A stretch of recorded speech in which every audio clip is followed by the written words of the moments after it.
Policy रह गई है पीछे और एक्सपायरी है अब आपके सामने। 1.5 घंटे का बचा है एक्शन आज के लिए और वो रहेगा भरपूर, मजेदार, शानदार और लाजवाब। क्यों? क्योंकि एक्शन आपको अब दोनों ही तरीके से करना है, निफ्टी बैंक निफ्टी में। तो आइए फाइनल ट्रेड में आप सबका स्वागत है। नमस्कार, मैं हूं अनिल सिंघवी और नमस्कार, मैं हूं दीपांशु भंडारी। पॉलिसी से तो कोई बड़ा नेगेटिव सरप्राइज नहीं आया बाजार ने, बल्कि पॉजिटिवली ही लिया है जो पॉलिसी में कहा गया। अब एक्शन कैसे रह सकता है एक्सपायरी तक, जानेंगे अनिल जी से बस कुछ ही देर में। तो सर, सबसे पहले बताइए इस समय की बड़ी बातें क्या हैं?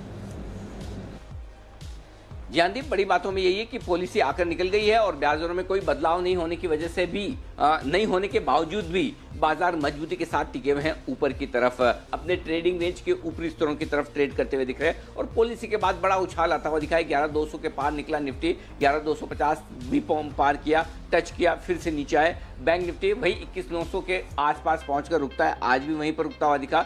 सेंसेक्स ने 400 अंकों की तेजी दिखाई है, तो मजबूती के साथ कारोबार होता हुआ दिखा है। अब भी 21,700-800 की रेंज में बैंक निफ्टी ट्रेड करता हुआ दिख रहा है। आईटी शेयरों में, एफएमसीजी और फार्मा शेयरों में दमदार खरीदारी आज के सेशन में आपको दिखेगी। यूरोप में मिला जुला कारोबार है। डाउ फ्यूचर्स कल की अच्छी मजबूती के बाद आज भी सुबह से हरे निशान में। मजबूती भले ही ज्यादा ना हो, 40-50 अंक ऊपर है, लेकिन है ऊपर, ये बात पक्की है ऊपर। और पूरे दिन भर मजबूती के साथ ट्रेड कर रहे हैं डाउ फ्यूचर्स। कहीं कोई कमजोरी के संकेत फिलहाल नहीं है विदेशी बाजारों से। दीप,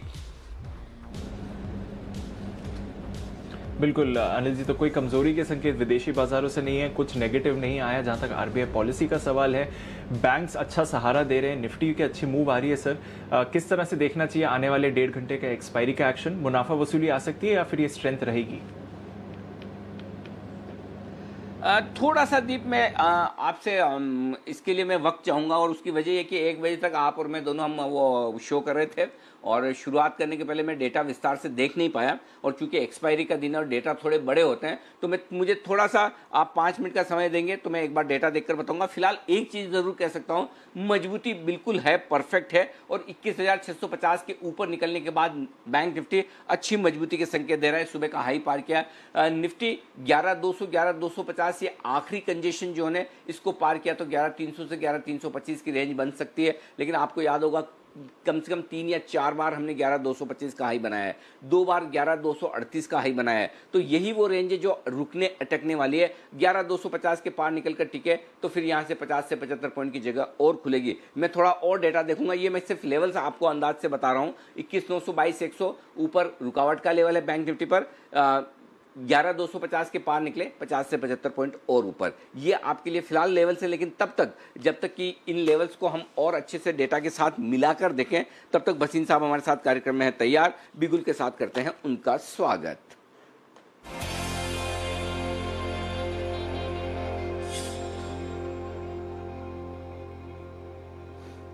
नमस्कार सर, स्वागत है आपका। सबसे पहले तो अपडेट एक बार आप दे दें और उसके बाद मैं आपसे राय लेता हूं बाकी नए स्टॉक्स पर। जी सर। सर, अपडेट में ऐसा है, आपको सुबह दिया था GAIL was being one of the better mover, 97 put कर गया, 103 का टारगेट है। शॉर्ट दिया था मारुति जबकि अपने उस लेवल से काफी मूव कर चुका है, तो वही 6488 का स्टॉप लॉस है। अगर वो हो जाए तो आपको निकलना है। लेकिन उससे परसों के मेरे जो 2 पिक थे कल के, पीएफसी आरईसी सर, वो बहुत बढ़िया मूव करे हैं। आरईसी हैज हिट 107.5 और पीएफसी 86.5, इन दोनों में आप प्रॉफिट बुक कर सकते हैं। 82.5 में दिया था आपको पीएफसी और आरईसी दिया था 1.5 रुपए में, दोनों में 5 से 6% की मूव आई है, आप बुक कर सकते हैं। अब आप कहें तो मैं 2 कॉल सर दोनों लेने की है। जी सर, प्लीज बताएं, दोनों बाय कॉल्स भसीन साहब की तरफ से, सर बताइए। हाँ सर, तो ये बैंक्स हैं और बैंक्स में आपको फेडरल बैंक तो मैं बोल चुका हूँ, एक्चुअली 3 है, लेकिन फेडरल बैंक में तो मैं कह रहा हूँ कि it's a blind by at this price. सिर्फ गोल्ड बिजनेस नहीं, उनके जो फर्टिलाइजर, जो बाकी जो रूरल इनकम है वो भी बहुत अच्छा, क्योंकि इतना बढ़िया साउथ में भी मानसून हुआ है। तो मेरे को लगता है एग्रोकेमिकल्स में जो स्पर्ट देख रहे हैं, federal bank will be the biggest lender है। तो आई थिंक फेडरल बैंक तो मैं आपको कह चुका हूँ 52.5 रुपए में, इट्स नो ब्रेनर के लीजिए। इसका 57.5 से 60 का भाव आपको दिखना चाहिए। आज के दोनों पिक्चर वो भी दिग्गज बैंक है। पहला आईसीआईसीआई है, 358-59 है, 353 का स्टॉप लॉस रखिए, 375 का टारगेट। दूसरा है sir IndusInd bank, 486, 484 stop loss रखिए, 525। money raising which they are planning and the expansion in the commercial vehicle market अब next होगी after the auto boom. अब commercial vehicles में हम देख रहे हैं Tata motor is showing you extreme growth और मुझे लगता है it's just a matter of time के बाकी भी ऑटोज में आपको स्ट्रेंथ दिखे. तो these both are my top buys.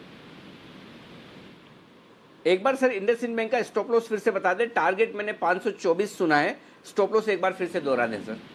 Sir stop loss 484 है, 496 में लेना है और 525 का टारगेट. ओके, तो ये है आपके लिए दो कॉल. फेडरल बैंक तो सर ऑलरेडी बुलिश है, जो आपको होल्ड करना है 57, 50 और 60 रुपए के लिए. सुबह भी कॉल दे चुके हैं आपको फेडरल बैंक का 51 रुपए के स्टॉप लॉस के साथ. दूसरा है आईसीआईसीआई बैंक, यहां पर करनी है खरीदारी 353, 353 का स्टॉप लॉस लगाइए, 375 का टारगेट, 358, 359 की रेंज में आईसीआईसीआई बैंक को खरीदना है. इंडसइंड बैंक को खरीदना है 496 के आसपास, 484 का आपका स्टॉप लॉस होगा, 524, 525 का टारगेट आपके लिए इंडसइंड बैंक में. शुक्रिया बसिन साहब, आपसे मुलाकात फिर से करेंगे थोड़ी देर में 2:50 पर, अब से ठीक 45 मिनट बाद. तब तक के लिए नमस्कार, धन्यवाद. और अब आगे बढ़ते हैं इस वक्त और देख लेते हैं कि और एक्शन कहाँ होने वाला है. हमारे गेस्ट हमारे साथ जुड़ रहे हैं. उससे पहले एक बार आज कल परसों की इवेंट्स पर कर लेते हैं फोकस. कौन सी वो इवेंट्स है जिन पर आपको रखनी है नज़र, और रिजल्ट कैलेंडर भी आप देख लीजिए.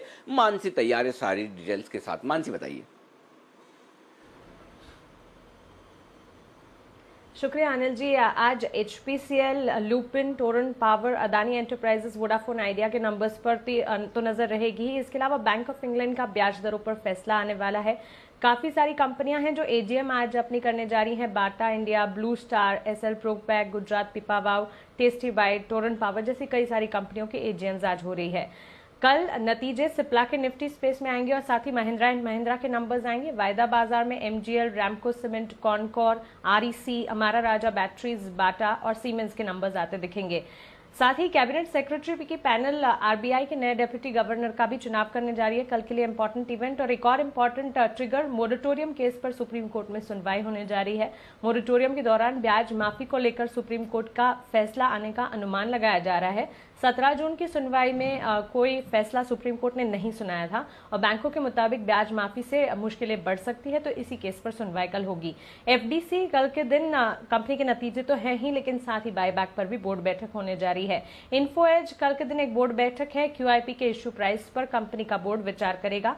Mahindra and Mahindra, ICICI prudential, TVS electronics की AGM होगी और अंत में शनिवार 8 अगस्त के दिन हेक्सावेयर डीलिस्टिंग पर वोटिंग की यह आखिरी तारीख है और नतीजे वायदा बाजार में डिविल्स लैब के आते दिखेंगे और DCB bank, Apple India, Bajaj, Shilpa Medicare जैसी कंपनियों के नतीजे कैश स्पेस में भी आते हुए दिखेंगे. ओके, तो ये है आपके लिए राय सारी इवेंट्स पर कैलेंडर आपके सामने जिन पर आपको रखनी नजर. पिक्स आने की तैयारी में है दमदार, एक के बाद एक. कुणाल जी और राकेश जी देना चाहते हैं अपनी टेक्नो फंडा पिक, लेकिन उससे पहले वागले साहब के लिए बिगुल है. क्लोजिंग शो का पहला बिगुल वागले साहब के नाम जाता है और वागले साहब से पूछते हैं उन्हें क्या पसंद है. पेश है वागले का वंडर.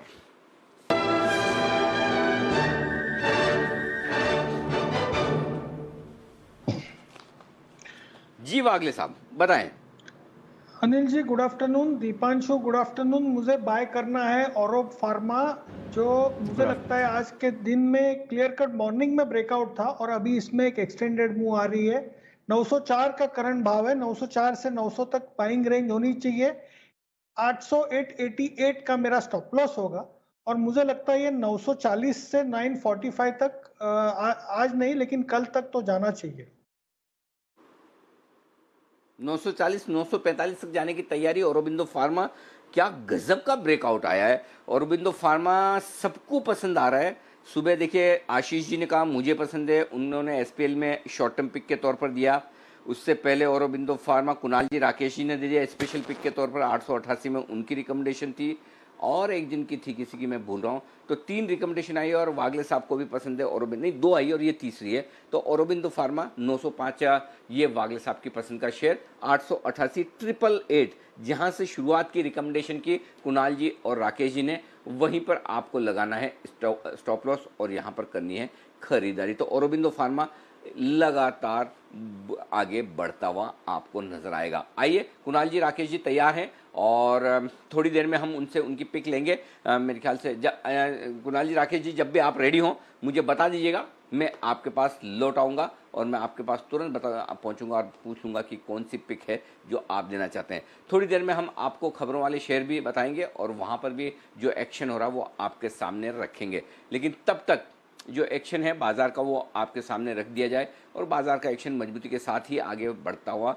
नजर आ रहा है। जैन साहब, पहले तो ये बताएं कि पॉलिसी के ऊपर अपनी राय दे दें। जो आरबीआई की पॉलिसी है वो बाजार पे आपकी पॉलिसी के मुताबिक है ना? आपकी पॉलिसी उससे कुछ बिगड़ी तो नहीं, हिली डुली ऊपर नीचे तो नहीं हुई ना? नहीं सही है अनिल जी। इनफैक्ट कहीं ना कहीं एक्सपेक्टेड लाइंस पे था कि कुछ भी होने वाला नहीं है, क्योंकि ऑलरेडी आप देखिए सबसे इंपॉर्टेंटली कि जो एक माहौल बना हुआ है और ऑलरेडी 2 बड़े बड़े कट्स दे दिए और फिर इन्फ्लेशनरी माहौल भी है, तो मुझे लगता है कि एक बार आगे भी कुछ करने के लिए चाहिए। तो एकदम उसी मुताबिक आई और देखिए मार्केट ने भी बहुत अच्छा रिस्पॉन्ड किया है और कुछ चीजें अच्छी ही बोले हैं। तो मुझे ऐसा लगता है कि बिल्कुल, और बैंक्स वगैरह को कहीं ना कहीं थोड़ा सा पुश ही मिलेगा मुझे लगता है। और जो केवी कामत जी के अंडर में जो कमिटी है तो उसके ऊपर अब मार्केट की पूरी नजरें बनी रहेगी। तो मुझे लगता है कि अब वो ज्यादा बड़ा इंपॉर्टेंट इवेंट हो गया और हो सकता है जो मोराटोरियम को लेकर कोई भी चीज बोली नहीं है, क्योंकि ये बहुत बड़ा इवेंट है, हो सकता है कोई एक दिन अचानक से अगस्त के महीने में कोई अनाउंसमेंट ऐसा आ जाए तो उसके ऊपर भी नजरें बनी हुई है। सो तलवार लटकी हुई अनिल जी। तो मेरे हिसाब से बहुत एग्रेसिव होना वो मेरे हिसाब से ज्यादा सही नहीं होगा। So I will be a bit cautious and I will be very very stock specific and sector specific. बिल्कुल, स्टॉक स्पेसिफिक, सेक्टर स्पेसिफिक, इसी पर रहने के लिए इस समय राय है आपके लिए। पर शानदार एक्शन ज़रूर आपको बाजार में दिख रहा है। हल्की सी ऊपरी स्तरों से गिरावट आई है इस समय, बट गेन्स आराम से बाजार होल्ड कर पा रहे हैं और फार्मा शेयर्स यहाँ पर खरीदारी ही खरीदारी आपको आती हुई दिख रही है। चलिए कुछ और स्टॉक्स पर भी नज़र डाल देते हैं जो आपको भरपूर एक्शन में आते हुए दिख रहे हैं। नतीजों से पहले अदानी एंटरप्राइजेज, यहाँ पर अच्छी खरीदारी हो रही है। बंसी जी, मेरे को याद है 2 दिन पहले शायद इस स्टॉक पर आपके और कुणाल जी की तरफ से रिकमेंडेशन आई थी। नतीजे शायद कल आने वाले हैं इसके। कोई राय? अभी एक्शन बिल्डअप हो रहा है, कोई फ्रेश ट्रेड इनिशिएट करना चाहिए अदानी एंटरप्राइजेज? देखिए दीपांशु, टेक्निकल रुझान काफी बढ़िया है और यहाँ पर हमने अपना स्टॉप लॉस भी नीचे की तरफ रिवाइज करा था। 179 का जो स्टॉप लॉस था उसे 176 पे लेके आए थे और स्टॉप लॉस अभी भी इंटैक्ट है, ट्रेड इंटैक्ट है। किसी ने ले रखा है तो होल्ड रखना चाहिए। और दीपांशु, एक बार यहाँ पर 185 के ऊपर स्टॉक निकलेगा तब काफी बड़ा एक्शन देखने को मिलेगा इंट्राडे के नजरिए से। तो जिन्होंने ले रखा है वो होल्ड करें, नई खरीदारी के लिए 185 के लेवल की टूटने की वेट करें। ओके, 185 के ऊपर जाने की तैयारी के लिए वेट करते हैं। एकदम उसी लेवल पर है तो इसके ऊपर जाता है तो फिर फ्रेश एक्शन आपको दिखेगा। नतीजा शायद कल आ रहे हैं, उससे पहले आप एक्शन भरपूर देख रहे हैं स्टॉक में। चलिए देख लेते हैं कौन से और स्टॉक्स हैं जो आज आपको एक्शन में दिखे खबरों का दम पर मार्केट्स खुलने के बाद। पूजा हमारे साथ तैयार है लिस्ट के साथ। गुड आफ्टरनून पूजा, बताइए। Good afternoon Deepanshu. शुरुआत आईडीबीआई बैंक से कर लेते हैं। यहाँ पर सूत्रों के हवाले से खबर आ रही है कि मौजूदा वित्त वर्ष में ही आईडीबीआई में हिस्सा बिक्री पूरा करने का लक्ष्य है और सरकारी हिस्सा बिक्री के लिए एलआईसी की भी अनुमति जरूरी नहीं है। इसमें सरकार बहुत जल्दी फैसला ले सकती है और कैबिनेट की मंजूरी यहाँ पर जरूरी है, तो मंत्रालय इसमें फैसला लेगा। ये एक एक्सक्लूसिव जानकारी हमें मिली है आईडीबीआई बैंक के लिए। इसके अलावा कुछ नतीजे भी आए हैं बाजार के दौरान। इसमें अदानी पावर के नतीजों की बात करें तो नतीजे कमजोर हैं। जो घाटा है वो बढ़ गया है, 263 करोड़ से बढ़कर अब 682 करोड़ का घाटा कंपनी ने दर्ज किया है और आय भी 7,805 करोड़ से घटकर 5,204 करोड़ हुई है। तो नतीजे कमजोर अदानी पावर के। वर्लपूल के नंबर्स की बात करें तो यहाँ पर भी नतीजे कमजोर ही हैं। मुनाफा घटा है 193 करोड़ से घटकर मात्र 16 करोड़ का नंबर कंपनी ने घोषित किया है और आय भी 19,074 करोड़ से घटकर 1,027 करोड़ के फिगर्स कंपनी ने इस बार पोस्ट किए हैं। आगे बढ़ते हैं और इंडिगो रेमिडीज, इससे जुड़ी खबर आ रही है। यूएसएफडीए से दवा को मंजूरी मिल चुकी है कंपनी की और ये मानसिक बीमारी से जुड़ी दवा है जिसको की मंजूरी दी गई है। फेडरल बैंक पर भी नजर रखिए। आईडीबीआई फेडरल लाइफ में 4% हिस्सा खरीदेगा बैंक और 27 रुपए 56 पैसे प्रति शेयर के भाव पर यह हिस्सेदारी खरीद की योजना है। इसके अलावा एक और खबर आ रही है आईडीबीआई बैंक से भी जुड़ी हुई, जिसमें कि आईडीबीआई फेडरल लाइफ में 23% हिस्सेदारी अपनी बेचेगा। तो इन दोनों स्टॉक्स पर नजर रखिए। कुछ ब्लॉक डील भी हुए हैं बाजार के दौरान। यस बैंक की बात करें तो करीब 52 लाख शेयरों के सौदे देखने को मिले हैं 13 रुपए 45 पर। और इसके अलावा एक और बड़ा सौदा हुआ है, 20 लाख शेयरों का सौदा हुआ है 13 रुपए 35 पैसे प्रति शेयर पर ये कुछ सौदे देखने को मिले हैं। मतलब कुल जो है वो 72 लाख शेयरों के सौदे हुए हैं बाजार के दौरान यस बैंक में। ओके, येस बैंक में आप फिर से बड़े सौदे देख रहे हैं और सुबह भी स्टॉक पर आपको हाईलाइट किया गया था किस तरह से एक्शन बन रहा है। BASF, कुणाल जी जरा इसके चार्ट आप पुल अप कीजिए। नतीजे थोड़े मिले जुले हैं। वैसे अगर आप देखें तो आय में बढ़त देखने को मिली है। आय आई है इनकी लगभग 1770 करोड़ की और ये बढ़कर आई है 1613 करोड़ 1614 करोड़ के मुकाबले। पर वहीं मुनाफे से घाटे में आई है कंपनी। 8 करोड़ के मुनाफे के मुताबिक लगभग 29 करोड़ का घाटा आया है कंपनी के लिए। थोड़े एक्सपेंसेस में भी बढ़त हुई है जिसकी वजह से आप एक्शन देख रहे हैं और एक एक्सेप्शनल आइटम भी है जिसकी वजह से परेशानी इनकी बढ़ी है। चार्ट्स वैसे काफी एक्टिव रहा है BASF कुणाल जी, बट अब चार्ट्स पर क्या दिख रहा है BASF के लिए?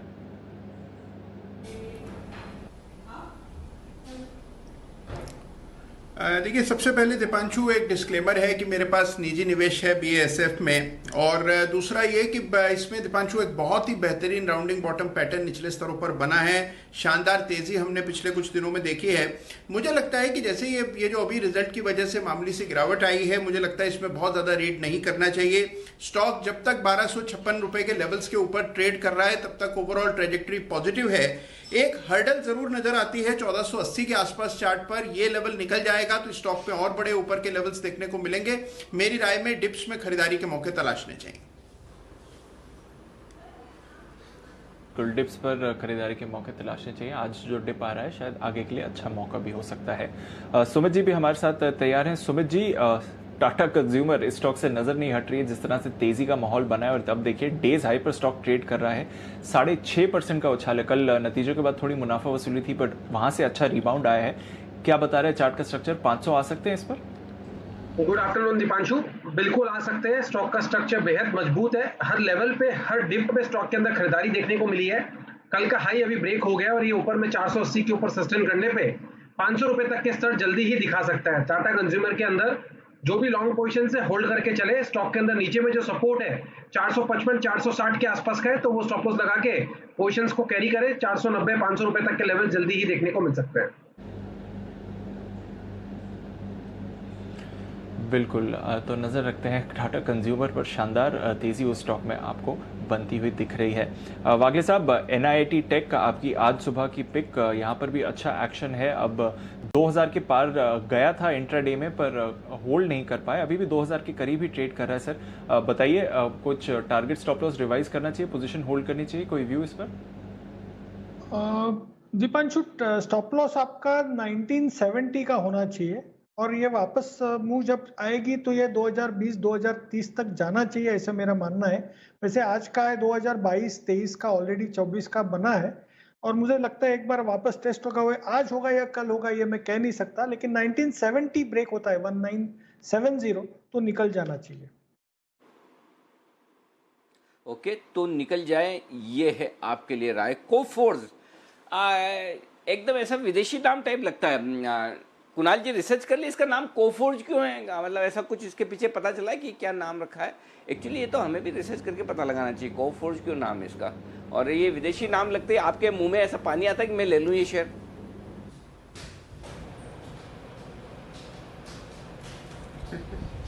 अनिल जी, लेकिन मुझे खुशी इस बात की है कि कम से कम किसी ने तो नाम बदला अनिल जी, क्योंकि देखिए नाम बदलने के बहुत सारे कैंडिडेट्स मुझे नजर आते हैं। तो NIIT टेक ने शुरुआत की है, मुझे लगता है कि बाकी लोग भी इससे सबक लेंगे और जो नाम पुराने हो गए हैं और नाम जो है जिनमें अब इतना दम नहीं है, नाम बदलाव करने का अनिल जी एक मुहिम चलाई जानी चाहिए।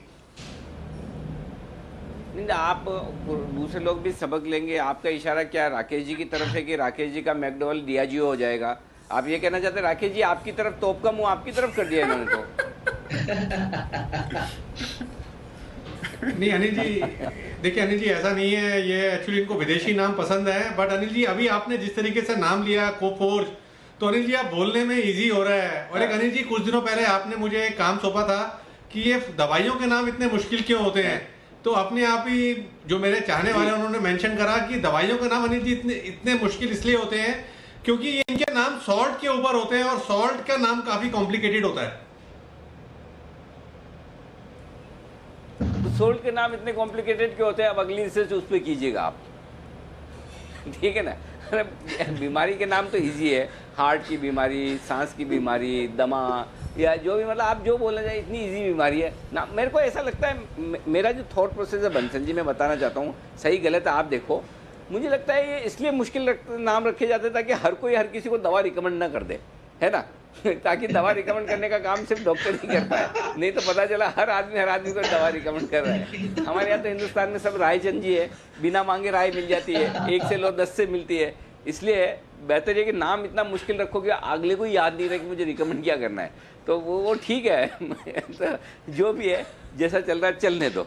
ओके, आइए अब वक्त है कुणाल जी और राकेश जी की एक बेहतरीन पिक का। एक स्पेशल टेक्नो फंडा पिक आ रही है, तो स्पेशल पिक का बिगुल कुणाल जी और राकेश जी के लिए।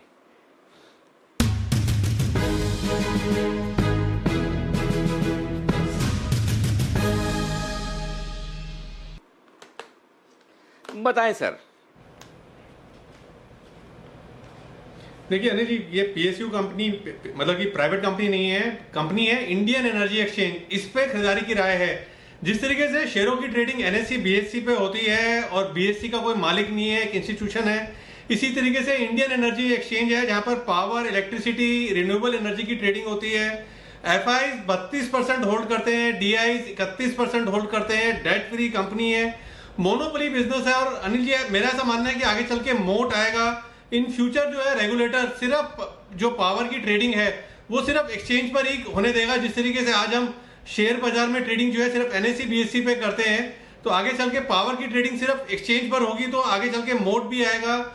अप्रैल और मई जहां पर लॉकडाउन था वहां पर इसका वॉल्यूम जो है 14% बढ़ के आया है। और आने वाले समय में अब जिस तरीके से गैस की भी ट्रेडिंग शुरू होगी तो इसको एक एडिशनल शील्ड मिलेगी। तो फंडामेंटली एक री रेटिंग का कैंडिडेट है। ओवर टू कुणाल जी।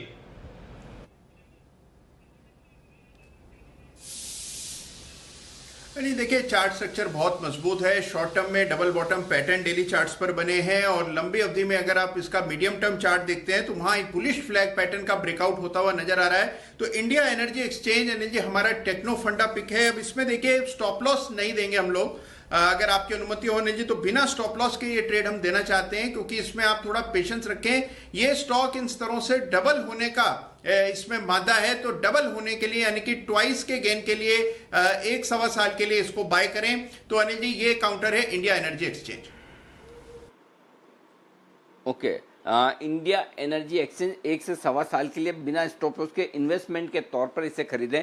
ये राय है कुणाल जी और राकेश जी की। बहुत ही बेहतरीन कंपनी है। कल एक बार सुर्खियों में भी थी ये, क्योंकि कुछ एक इनके गैस कारोबार में कुछ इन्वेस्टर आने की बात हो रही थी, कुछ तो नए इन्वेस्टर आने की खबर आ रही थी। एक्सचेंजेस का कारोबार तो आप देख ही सकते हैं कि बढ़िया है ही, फर्स्ट क्लास, कहीं कोई कमाई में कमी है नहीं, चाहे वो बीएससी हो, चाहे एनएससी हो, चाहे एमसीएक्स हो, और चाहे फिर धीमे धीमे बढ़ता हुआ आईईएक्स इंडियन एनर्जी एक्सचेंज हो। तो ये वो सारे एक्सचेंजेस हैं जहां पर एक्शन आपको भरपूर 370 टारगेट बढ़ा दिया है। मेरे ख्याल से जैन साहब के भी रडार पे है। जैन साहब से मुझे याद आता है कि एक बार तो पहले जब आईपीओ आया था तब बात होती थी, उसके बाद भी 1-2 बार जैन साहब ने कवर किया। जैन साहब जरा राय दीजिए इस पे। अच्छा, जैन साहब जयपुर की बारिश में इस वक्त डिस्कनेक्टेड है और वापस से जैन साहब से हम संपर्क करेंगे और पूछेंगे। लेकिन हाँ, तब तक हमारी रिसर्च टीम ने ये बताने की कोशिश की है कि भाई ये जो नाम बदला है ये क्यों बदला है। आपका ये जो कंपनी आई थी ना कोफोर्ज एनआईटी टेक, तो फिलहाल कंपनी ने कोई कारण नहीं बताया है कि किस वजह से बदला। हो सकता है एनआईटी लिमिटेड और एनआईटी टेक दोनों एक जैसी नाम दिखती है, इसलिए वो हिसाब से अगर अलग अलग किया हो तो एक वो हो सकता है। लेकिन उससे ज़्यादा तो बजाज फाइनेंस और बजाज फिनसर्व एक जैसी दिखती है। इसका भी बदलना चाहिए। कुणाल जी, इनका बदलवाओ ना।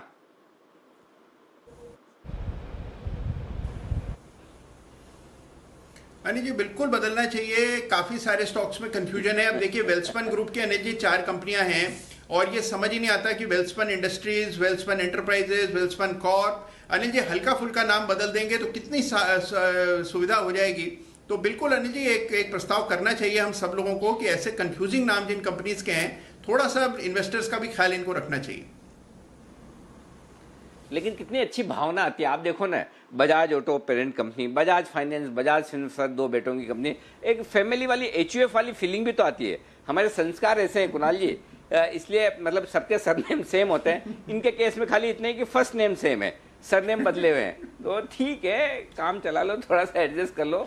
भाव तो अलग अलग है, कम से कम ये गनीमत है कि भाव एक साथ ना हो, न तो लाइफ में पता नहीं क्या क्या हो जाए। अच्छा, वो आपने कुणाल जी वो वाला किस्सा सुना है क्या? वो टेस्ला वाला एक कुछ ऐसा हो गया, किसी ने टेस्ला खरीदना था, टेस्ला की बजाय उससे मिलते जुलते नाम वाली कंपनी के शेयर खरीद डाले अमेरिका में, और वो कंपनी के शेयर भाग गए, कुछ अनाप शनाप बढ़ गए। ऐसा कुछ आपने सुना है, या नहीं तो दीप को पता होगा? आपने सुना है कुणाल जी ऐसा? ये अनिल जी, मैंने अनिल जी टेस्ला का चार्ट देखा है, और देख के अनिल जी वाकई में बहुत जलन हो रही है। जिस तरह की तेजी वहां बनी है, तो मान लीजिए किसी ने टेस्ला की जगह कुछ और खरीदा और वो भी बढ़ गया हो, तो बिल्कुल मुमकिन है अनिल जी।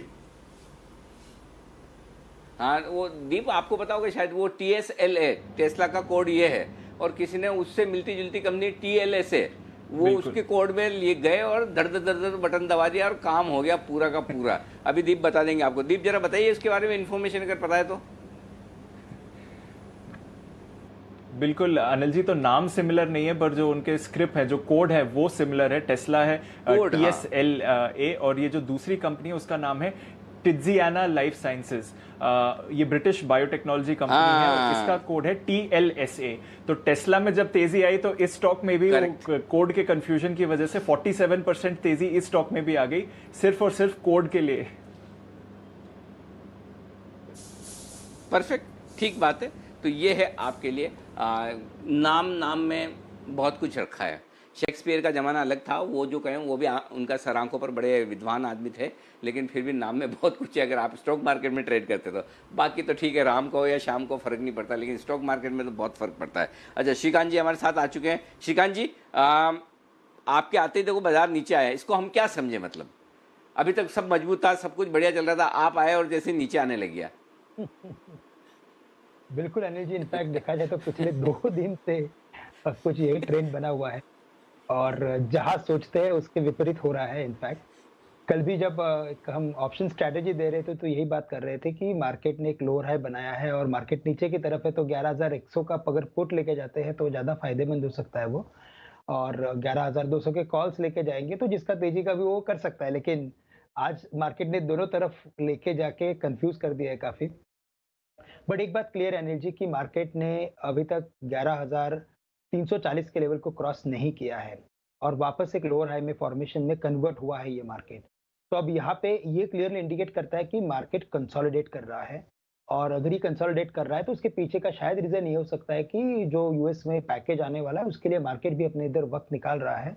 शायद अगर एक बार पैकेज आ जाए तो हम मार्केट में एक तेजी देख लेंगे, जो शायद 11,400 11,500 के रेंज के करीब की होगी, और फिर एक बार मार्केट में करेक्शन आ सकता है।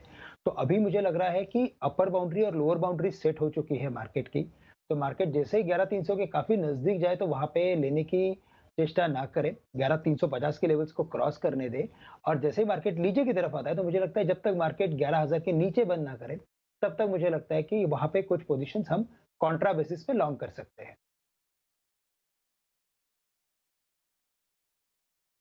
और कॉन्ट्रा ट्रेड्स ही इस बाजार में आपको अच्छी गेंस दे रहे हैं, जिसको बार बार अनिल जी भी हाईलाइट कर रहे हैं। तो फिर जान लेते हैं इस समय अनिल जी की क्या स्ट्रैटेजी बन रही है। बिगुल बजाते हैं स्ट्रैटेजी का।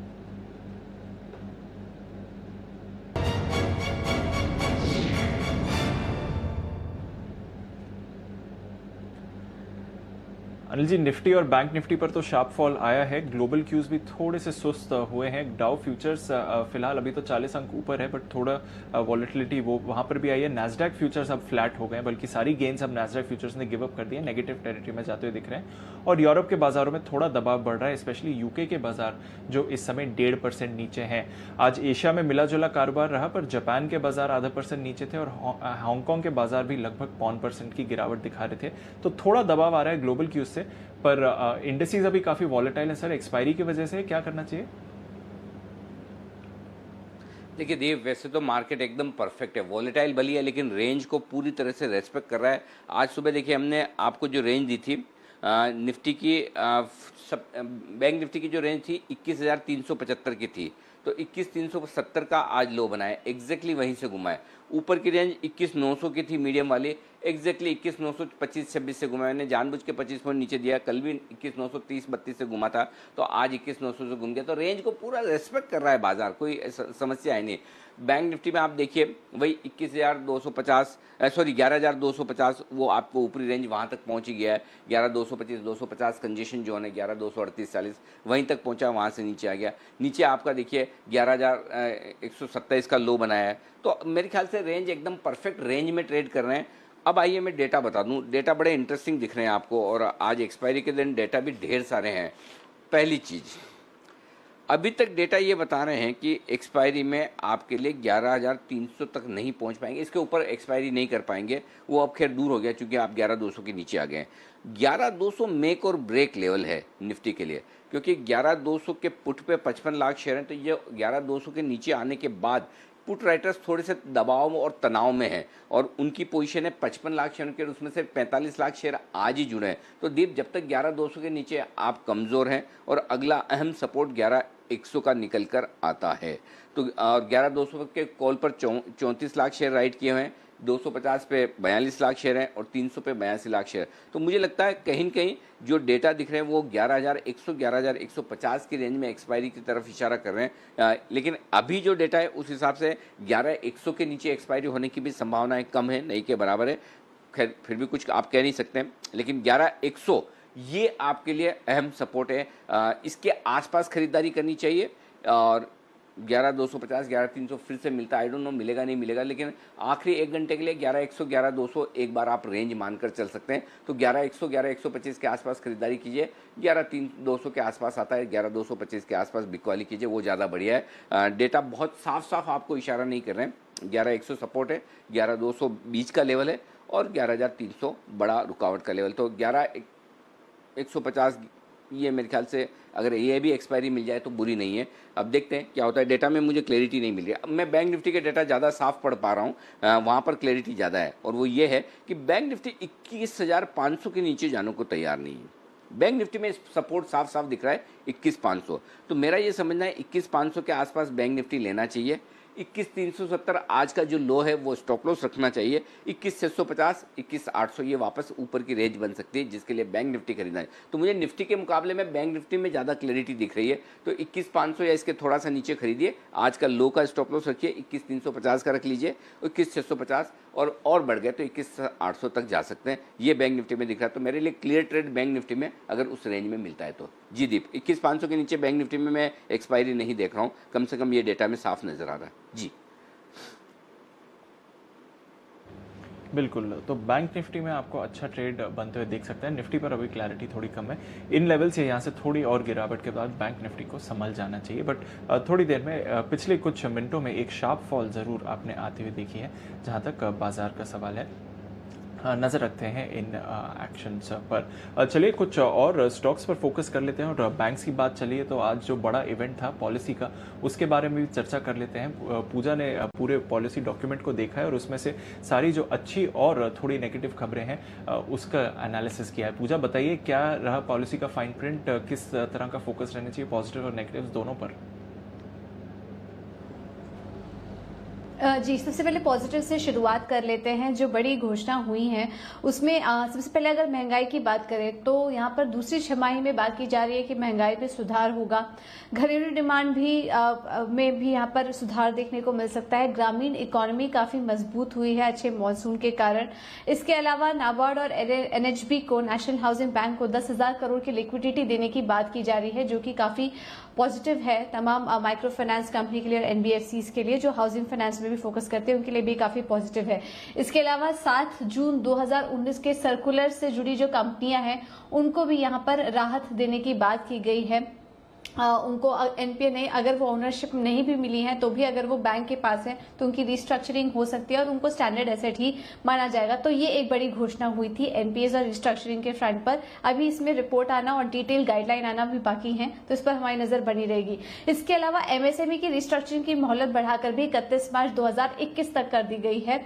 तो ये भी एक बड़ी राहत है उन बैंकों के लिए जिनका की एक्सपोजर काफी ज्यादा है इस सेगमेंट में। और सबसे बड़ी जो अनाउंसमेंट हुई है बैंक के लिए वो ये थी कि गोल्ड लोन के लिए जो LTV है वो 75% से बढ़ाकर 90% कर दी। हालांकि गोल्ड फाइनेंस कंपनियों के लिए ये खराब खबर थी, लेकिन बैंकों को इससे काफी फायदा हुआ, इसलिए हम यहाँ पर तेजी भी देख रहे हैं।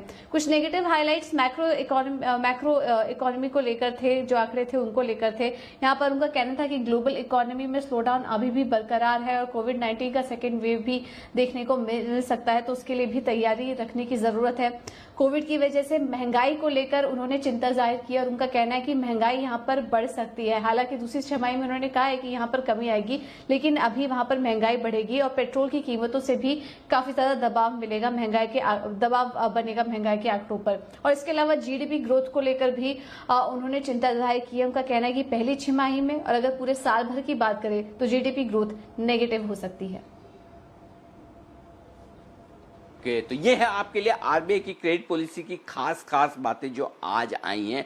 इन पर अगर आपने पॉलिसी मिस कर दी तो आपको समझ में आ गया कि बातें क्या थी, और आपको ये भी समझ में आ गया कि बाजार पॉलिसी के बाद बढ़ा क्यों, और बढ़ा तो वॉलेटाइल हुआ क्यों। आइए विश्वेश जी हमारे साथ हैं फोन लाइन पर तैयार। वक्त है विश्वेश के विशेष का।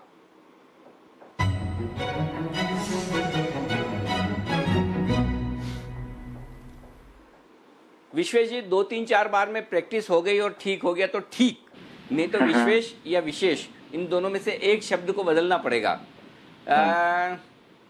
पहला वाला विश्वेश बदले या विशेष बदले? देखिए अनिल जी, मुझे ऐसा लग रहा है कि थोड़ा सा टंग ट्विस्टर है। लास्ट टाइम आपने भी ये कहा था, तो वो तो मैं आपको छोड़ता हूँ क्योंकि सबसे ज्यादा आपको वही बोलना है इस चीज को। मुझे लग रहा है अनिल जी, देखिए मार्केट थोड़ा सा नीचे आया है, एक्सपायरी ब्लूज है, और 11,250 के ऊपर हम जिस तरह से गए थे, अनवाइंडिंग हुई थी, मुझे लगता है 11,200 में थोड़ा सा अनवाइंडिंग हुआ है, उसकी वजह से मार्केट नीचे आया है। ओवरऑल वॉलेटिलिटी है, तो ये वॉलेटिलिटी में सेफ साइड के स्टॉक से मुझे लग रहा है वहां पे स्ट्रेंथ दिख रही है। तो HUL मुझे लग रहा है जिस हिसाब से लास्ट 4-5 दिन की रेंज को निकाल रहा है, अभी करीबन फ्यूचर में 2,215 के आसपास चल रहा है। मुझे ऐसा लग रहा है कि HUL में जिस हिसाब से लोअर लेवल से बाइंग आई है, मुझे लग रहा है निफ्टी को सपोर्ट करेगा HUL यहाँ से, तो ये ट्रीट करना चाहिए।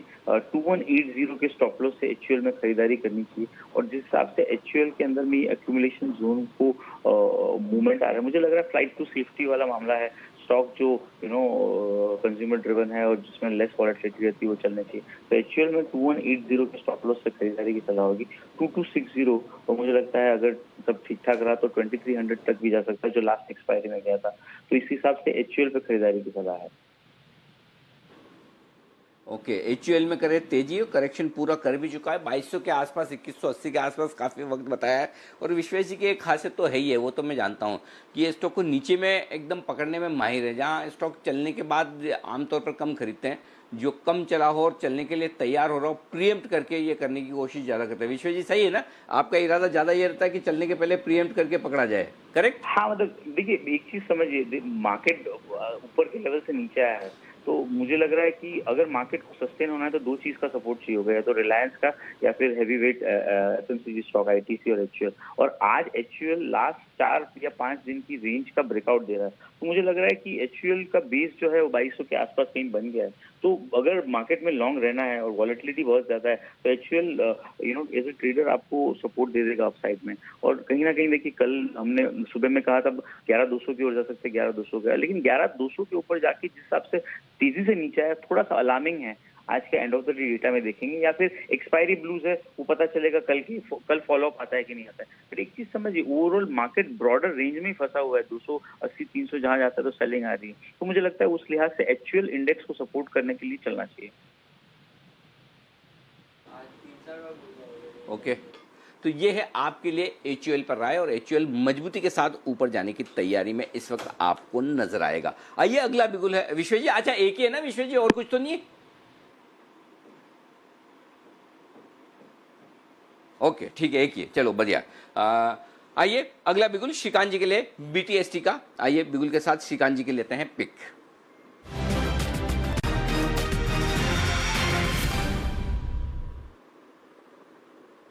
जी अनिल जी बताएं श्रीकांत जी। अनिल जी देखिए, वैसे फार्मा स्टॉक्स में हमने काफी अच्छी तेजी देखी है और वो एक लगातार एक मोमेंटम में उनमें एक्टिविटी बनती जा रही है। बट अगर आप सिप्ला के स्टॉक को देखते हो तो वहां पे जो मोमेंटम बना है और जो उसके फ्लैग फॉर्मेशंस है वो क्लियरली इंडिकेट कर रहा है कि ये स्टॉक अपने ऑल टाइम हाईएस्ट लेवल को क्रॉस कर सकता है। हमने कुछ दिन पहले ही एक डॉक्टर एडी में ऐसा फॉर्मेशन देखा था कि जिसने अपने ऑल टाइम हाई को क्रॉस किया था 4350 4380 के आसपास, और फिर वहां से ये और 4-5% बढ़ गया था। सिमिलरली मुझे लगता है कि सिप्ला में भी ऐसी एक्टिविटी देखने को मिलेगी। 735 736 के करीब ये ट्रेड कर रहा है कैश में। 720 का स्टॉप लॉस रखना है। 755 और 775 ये दो टारगेट्स के लिए सिप्ला में बाय करके चलना है। तो ये बीटीएसटी कॉल है। और साथ ही साथ अगर आप देखेंगे तो औरोबिंदो फार्मा या बाकी जितने फार्मा स्टॉक्स है उनमें अच्छी तेजी बनी है, तो एक लगता है एक मोमेंटम ट्रेड भी ये बन सकता है। तो 720 के स्टॉप लॉस के साथ सिप्ला में खरीदारी की राय है।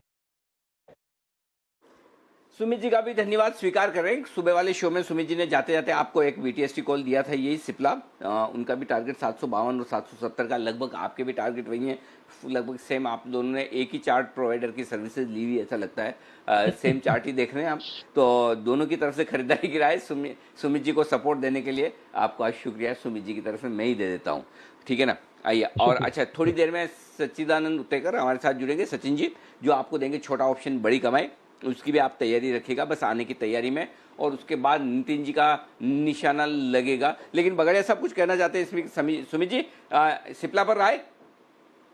अनिल जी, सिप्ला पर राय तो है, धन्यवाद, बिल्कुल मेरी तरफ से भी स्वीकार करें। और अनिल जी, एक बिगुल भी बजाना, एक सेल का कॉल आया है रडार पे।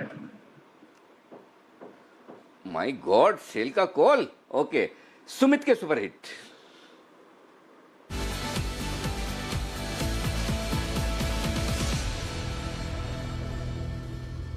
बताइए सुमित जी, क्या बिकेगा?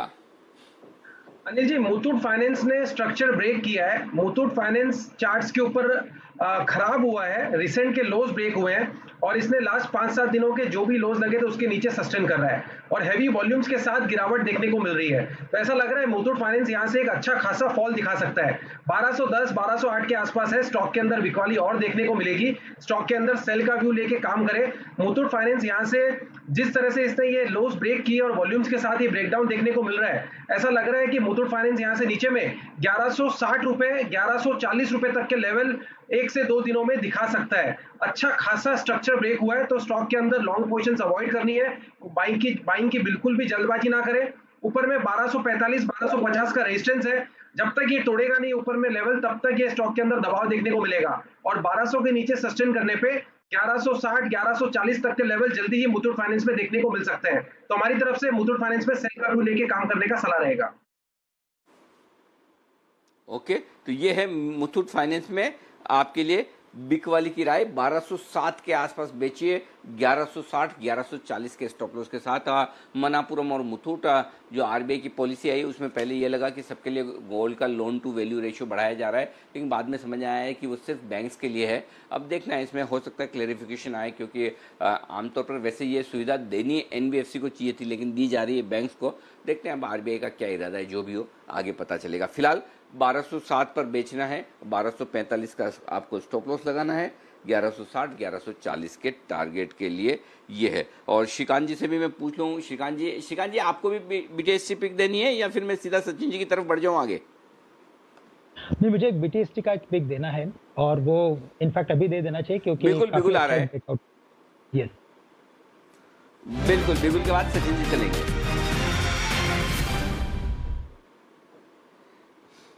अनिल जी, यहाँ पे बालकृष्ण इंडस्ट्रीज पे हमें लॉन्ग का ट्रेड लेना है और उसका रीजन ये है क्योंकि 3 दिन से ये 1350 के नीचे कंसोलिडेट कर रहा है और 1350-55 के लेवल्स को अभी उसने जस्ट क्रॉस करने की चेष्टा की है।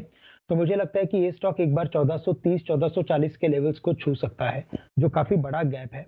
बट मिनिमम 1400 से लेकर 1430 ये दो टारगेट्स के लिए करंट लेवल से बालकृष्ण इंडस्ट्रीज को लॉन्ग करके चले। यहाँ पे हमें स्टॉप लॉस काफी नजदीक का रखना है, 1330 रुपए का स्टॉप लॉस रख के इसे बाय करें। श्रीकांत जी, आप वैसे महाराष्ट्रन हैं या चौहान, मतलब गुजराती भी होता है? आप गुजराती है कि मराठी हैं? तो वैसे मैं मध्य प्रदेश से हूँ, मैं चौहान हूँ, जो पृथ्वीराज चौहान और वो सब जो होते हैं। फिर ठीक है, उसी एंसर से। लेकिन ये वो अरे हेलो भाई साहब, एक मिनट हेलो एक मिनट। श्रीकांत जी, पृथ्वीराज चौहान हमारे राजस्थान के थे भाई, अजमेर के। मध्य प्रदेश के कहाँ ले जा रहे हो आप उनको? माइग्रेशन होके सब आ गए ऐसे नीचे। नहीं लेकिन फिर ठीक है। अच्छा, मैंने आपको पूछा इसलिए कि आपने एक शब्द का इस्तेमाल किया, वो था चेष्टा। मैंने चेष्टा मतलब ये इधर जाने की चेष्टा कर सकता है। ये चेष्टा शब्द मुंबई का तो है नहीं, ये चेष्टा शब्द तो राजस्थान मध्य प्रदेश की साइड का ही है। तो इसलिए चलो आज इसी बहाने पता चल गया। तो आप कहाँ से हैं, मतलब मध्य प्रदेश में किस जगह से हैं? इंदौर। अच्छा, राजेश पालिया जी के साथ। बट अभी ओके, परफेक्ट। तो चलिए आपकी बात जब आप इंदौर जाएं तो बताइए, हमारी लंबी लिस्ट रहती। जी श्रीकांत जी, इंदौर से हमारे सामान मंगाने की लंबी लिस्ट रहती है। वहाँ से मतलब मैं आपको दे दूंगा, जब अब की बार जब भी इंदौर जा रहे हैं बता दीजिएगा जरूर। जी श्रीकांत जी। नहीं कुछ खास नहीं था, यही था कि लाइक अभी वहाँ से जितने भी हमारे रिलेटिव्स जो भी थे, ग्रैंडफादर एंड ऑल एवरीथिंग, सब लोग यहाँ पे भी आ गए महाराष्ट्र में। तो अभी हम महाराष्ट्र में ही रहते हैं, ज़्यादा इंदौर जाना होता नहीं है। यस, लेकिन हमारे कोटक के थ्रू जितने भी प्रेजेंटेशंस रहते हैं तो हम मैक्सिमम प्रेजेंटेशंस वहाँ पे करते हैं, इंदौर भोपाल वहाँ पे करते हैं, क्योंकि वहाँ के जो दर्शक, मैं बोल सकता हूँ कि वहाँ पे काफ़ी बड़ा डिमांड होता है ऑलवेज ये सब प्रेजेंटेशंस और उधर के लिए। और वहाँ के लोग वैसे काफ़ी एक्सपर्ट है, इनफैक्ट देखा जाए तो उनसे मैं काफ़ी सारी चीज़ें सीख लेता हूँ। तो इंदौर नो डाउट काफ़ी अच्छी एक ये बात तो सही चॉइस है ऑलवेज। एब्सोल्युटली, और स्पेशली कमोडिटीज़ में तो गजब का इंदौर में ट्रेडिंग सेंटर है, एक तरह से आप कह सकते हैं। इंदौर है बहुत खूबसूरत शहर, और आपको तो पता ही है थोड़े समय पहले जिस वजह से इंदौर सफाई के लिए फेमस है, इंदौर ट्रेडिंग के लिए और पूरे स्पेकुलेशन के लिए, कमोडिटीज़ और इक्विटी उसके लिए फेमस है। और एक चीज़ के लिए फेमस था जो अब नहीं रहा, वो था ऑपरेशन मार्केट माफिया, जो हमने कर डाला। तो जितनी फर्जी एडवाइजरी कंपनियां चल रही थी लगभग वो सारी बंद हो चुकी है। लेकिन बाकी इंदौर के लोग बहुत ही खूबसूरत। इसलिए भले ही आप है ना कुछ लाए ना, लेकिन इंदौर जाएं जरूर। भले आप कह रहे हैं कि सब लोग फैमिली में यहाँ शिफ्ट हो जाए, इंदौर जाते रहिए, जगह बहुत अच्छी है, मजा आएगा आपको, और लोग बहुत अच्छे हैं वहाँ के। तो चलिए, ये है श्रीकांत जी की तरफ से बालकृष्णा इंडस्ट्रीज में खरीदारी करने की राय। और सचिन जी हमारे साथ है फोन लाइन पर, बिगुल के साथ करिए स्वागत। छोटा ऑप्शन बड़ी कमाई।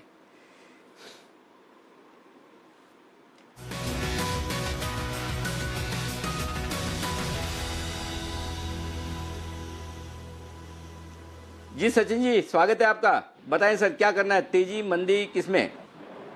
गुड आफ्टरनून अनिल जी, यहाँ पर करनी तेजी ही है।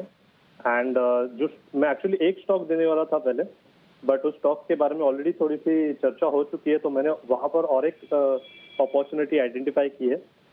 तो स्टॉक का नाम है सिप्ला, जो मैंने आइडेंटिफाई किया है। जिस तरीके से यहाँ पर पोजीशंस बनी है, हमने अपने क्लाइंट्स को भी ये सुबह रिकमेंड किया हुआ है। तो यहाँ पर सिप्ला का जो 720 का कॉल ऑप्शन है, जो लगभग अभी 42 के आसपास ट्रेड कर रहा है, ये आपको लॉन्ग करना है। जिस तरीके से यहाँ पर पैटर्न है, मुझे लग रहा है अराउंड 770 765 इस पर्टिकुलर जोन में सिप्ला स्विंग होना चाहिए अगले कुछ दिनों में। तो ट्रेडिंग के लिहाज से यहाँ पे लॉन्ग पोजीशन बनानी चाहिए 720 के कॉल ऑप्शन में। स्टॉप लॉस आपको लगाना है अराउंड 37 के आसपास का, एंड टारगेट होगा अराउंड 52 का। ओके, 720 वाला in the money call option खरीदना है 41-42 रुपए के आसपास। या Sachin ji, specifically in the money call क्यों खरीद रहे इतना, और नीचे वाला वो भी 20 रुपए नीचे का, क्या कोई खास वजह सर? नहीं, मैं सुबह से जिस स्ट्राइक पे जो एक्शन देख रहा हूँ वो 720 का ही ऑप्शन पे देख रहा हूँ। एंड जिस तरीके से यहाँ पर प्लेस्ड हो रहा है, मुझे लग रहा है जो ब्रेकआउट हुआ है, मुझे लग रहा है बेटर है कि आप इन द मनी ऑप्शन पे ही ट्रेड करें। ज्यादा ऐसे कैलकुलेशन नहीं है, आउट ऑफ द मनी में ज्यादा मुझे अपॉर्चुनिटी नहीं नजर आ रही है। बट जिस तरीके से फिलहाल ये पैटर्न प्लेस है, मुझे लग रहा है यहाँ पर एट द मनी या फिर इन the money option through he participate करना चाहिए। मुझे लग रहा है एक रैपिड मूव आनी चाहिए अगले 2 से 3 दिनों में। अनिल जी, दूसरा ऑप्शन है, तो ये है आपके लिए राय। जी बताएं सर, बताएं। अनिल जी, दूसरा ऑप्शन है ITC का 190 का कॉल ऑप्शन। ये आपको खरीदना है, जो लगभग अराउंड 9 रुपए के आसपास फिलहाल ट्रेड कर रहा है। स्टॉप लॉस आपको लगाना है अराउंड 7.5 का, एंड 12 तक का हो सकता है अगले 1 से 2 दिनों में टारगेट। मुझे लग रहा है ITC में कल के सत्र में जो एक्शन बनी है, लगभग 50% का हुआ है एक्शन बना है। एंड प्राइस एक्टिविटी ज्यादा बड़ी अभी तक अनफोल्ड नहीं हुई है। तो पिछले 6-7 दिनों का कंसोलिडेशन है, मुझे लग रहा है वो कंसोलिडेशन से ब्रेकआउट ही होना चाहिए, जिस तरीके से इसके ऑस्किलेटर्स प्लेस्ड है। एंड काफी दिनों से उसने अपने 200 लेवल के आसपास ट्रेड नहीं किया, तो मुझे लग रहा है कि ये जो मोमेंटम बनेगा वो अपने 200 डे एक्सपोनेंशियल मूविंग एवरेज के और स्टॉक को खींच लेगा। तो यहाँ पर 190 का कॉल ऑप्शन आपको खरीद के रखना है, 7.5 का लगाना है स्टॉप लॉस और 12 का होगा टारगेट। ओके, तो ये है आपके लिए दूसरा कॉल ऑप्शन जो है आपका आईटीसी का 190 का कॉल ऑप्शन 9 रुपए में लीजिए, 7 रुपए 50 पैसे स्टॉप लॉस, 12 और 17 रुपए। तैयार है नितिन जी? और नितिन जी के बाद ठीक पीछे हम वसीम साहब से करेंगे बातचीत। 2:50 होना चाहते हैं तो नितिन जी के लिए बिगुल निफ्टी के निशानेबाज।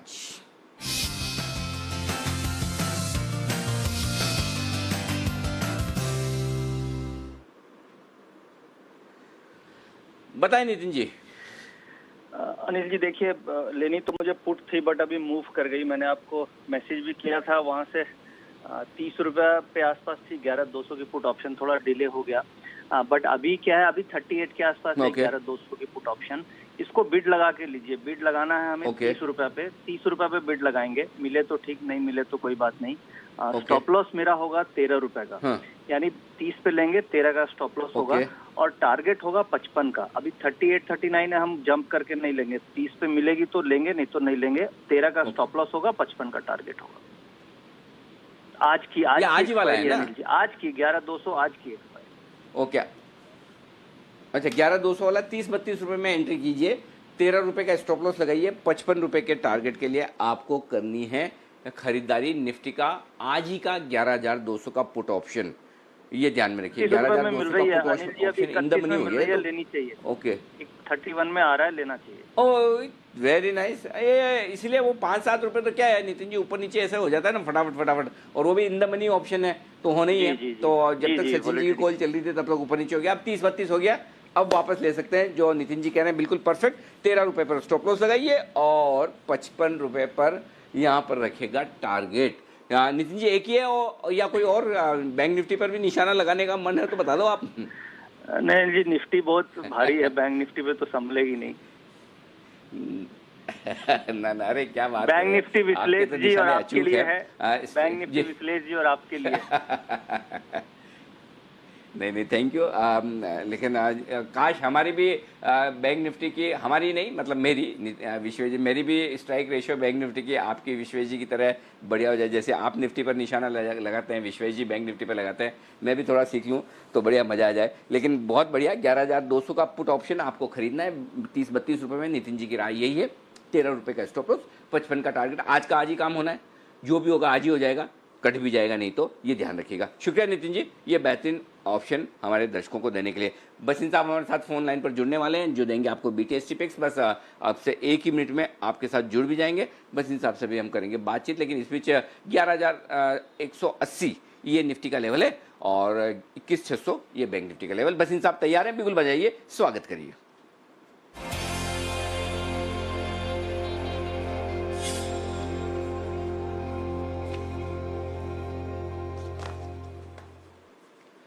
सर एक बार फिर से स्वागत है आपका। बताएं सर, अगर कोई अपडेट देना चाहे तो वो, और उसके बाद आपके BTST कॉल्स। सर अपडेट तो ये है कि आपको दोनों बाय दिए थे, इंडसइंड ICICI, वो नीचे आ गए हैं तो बने रहिए। लेकिन मार्केट बहुत चौपी है, तो हेज करने के लिए बैंक निफ्टी में थोड़ा सा भेजिए या निफ्टी को शॉर्ट कर लीजिए। That should be your hedge because the market is extremely volatile. और मैंने जैसे आपको कहा यहाँ हेज करके ही चलना है। तो अब के लिए एक ही कॉल है सर, वो भी सेल कॉल है, आप कहें तो मैं दूं। जी सर प्लीज बताएं। सर सेल है कैडिला हेल्थ केयर 388 to 390, 398 का 397 का स्टॉप लॉस है, 372 का टारगेट। कैडिला के जो नंबर्स आए हैं they are far greater, but the main help was because of input cost, माने लोअर कॉस्ट, वो कॉस्ट रहेंगी नहीं। और I think that Cadila is fully price now, तो ये एक हेज बनेगा to sell on the short side. Okay, तो ये है आपके लिए कैडिला में बिकवाली करने की राय हेजिंग के लिहाज से। 388, 390 यही चल रहा है, यहाँ पर आप बेच सकते हैं। 397, 397 का आपका होगा स्टॉप लॉस का लेवल, और 372 नीचे ये जा सकता है। यहाँ पर आपको करनी है बिकवाली कैडिला हेल्थ में बसिन साहब की तरफ से। शुक्रिया सर, कल सुबह आपसे होगी फिर मुलाकात 10 बजे। और आज के लिए शुक्रिया आपका। आज तो आपकी एक अपीयरेंस एक्स्ट्रा और हमने क्रेडिट पॉलिसी पर भी ले ली, वहाँ भी आपकी राय मिल गई। बहुत बहुत धन्यवाद आपका। आइए थोड़ी देर में सेठी साहब जुड़ेंगे 3 बजे, और 3:10 पर जय आपको देंगे कैश का ऑप्शन वो भी आपके लिए आने की तैयारी में है थोड़ी ही देर में, तो उसके लिए भी थोड़ा सा आपको इंतज़ार करना है। उसके बाद हम और आगे बढ़ेंगे। आइए, तब तक एक बार मार्केट जो है वो स्टेबल से हैं, मूड बनाने की कोशिश करें कि ऊपर जाएं या नीचे, बिल्कुल स्टेबल से आए तो आखिरी आधा घंटा 35 मिनट एक्शन भरा रहना ही चाहिए, इसमें कोई डाउट नहीं है। लेकिन स्टॉक NIT टेक जिसकी हम बात कर रहे थे, कोफोर्ज बड़ा ज़बरदस्त कमाल करता हुआ दिख रहा है। 2000 का लेवल आपको इस वक्त नज़र आएगा NIT टेक पर। यहाँ पर 2023 का हाई बनाकर भी आया है। लेकिन जो स्टॉक ज़्यादा मजबूती से बढ़ा है वो है टाटा कंज्यूमर। और वागले साहब, मुझे याद है पिछले हफ्ते आपने कम से कम 2-3 बार टाटा कंज्यूमर को पिक ऑफ द डे और बाद में आपने लगातार रिकमेंड किया रिजल्ट के जस्ट पहले ही भी। अब 8% मजबूत है 482 पर, क्या करना चाहिए? अनिल जी, फाइनेंशियल्स अभी मैच नहीं होंगे, मैं अभी फ्रेश एंट्री की तो बात नहीं करूंगा। अगर आपने पहले लिया है तो ये 500-510 तक जा सकता है, उसके लिए आप होल्ड करें 468 के स्टॉप लॉस से। ओके, 468 का स्टॉप लॉस रखें, होल्ड करें। आइए अब पूजा से बात करते हैं और पूछते हैं उनसे मॉरिटोरियम के बारे में जो कुछ भी डेवलपमेंट होते दिख रहे हैं। प्राइवेट बैंक्स के जो मॉरिटोरियम बुक है उसमें जो बदलाव होते दिख रहे हैं वो बताने के लिए तैयार है। और कल बड़ा अहम दिन भी है, सुप्रीम कोर्ट में मॉरिटोरियम वाले मामले की सुनवाई भी है, तो उस लिहाज से भी ये अहमियत हो जाती है कि अगर मॉरिटोरियम के आंकड़े कम होते हुए दिख रहे हैं तो फिर सुप्रीम कोर्ट का फैसला किस तरह का आ सकता है। आइए डिटेल्स लेते हैं पूजा से। पूजा बताइए। जी, जैसा कि आपने बताया कल सुनवाई भी है और आज भी पॉलिसी में मॉरिटोरियम की अवधि को बढ़ाने को लेकर कुछ कमेंट्स यहाँ पर निकल कर नहीं आए हैं। और अगर ऐसा कुछ होता है आने वाले समय में, अगर इस फ्रंट पर राहत दी जाती है तो ये बैंकों के लिए काफी अच्छी बात है, क्योंकि कहीं ना कहीं ये माना जा रहा है, बैंकों की तरफ से अर्जी बार बार दी जा रही है कि उनकी जो मॉरिटोरियम बुक है वहां पर कमी आई है, इस वजह से इसको एक्सटेंड करना ये ठीक नहीं होगा। कुछ कुछ सेक्टर के लिए आप कर सकते हैं या उसको किसी और तरीके से रिस्ट्रक्चरिंग करने का आदेश दे सकते हैं, लेकिन मॉरिटोरियम अवधि को बढ़ाना यहाँ पर उनको कोई रीजन यहाँ पर दिखाई नहीं दे रहा है, क्योंकि आंकड़े भी यही बता रहे हैं। अगर ये जो पहली तिमाही आई है अगर उसके भी नंबर्स हम देखेंगे, HDFC बैंक के केस में देखिए, इनकी जो मॉरिटोरियम थी जब इसका ऐलान हुआ था तो 21% थी, अब वो कम होकर केवल 7% रह गई है। ICICI बैंक 30% थी इनकी मॉरिटोरियम बुक, अब वो कम होकर केवल 17.5% रह गई है। ऐसी एक्सिस बैंक के केस में भी हुआ है, 28% थी, अब केवल 9.7% रह गई है।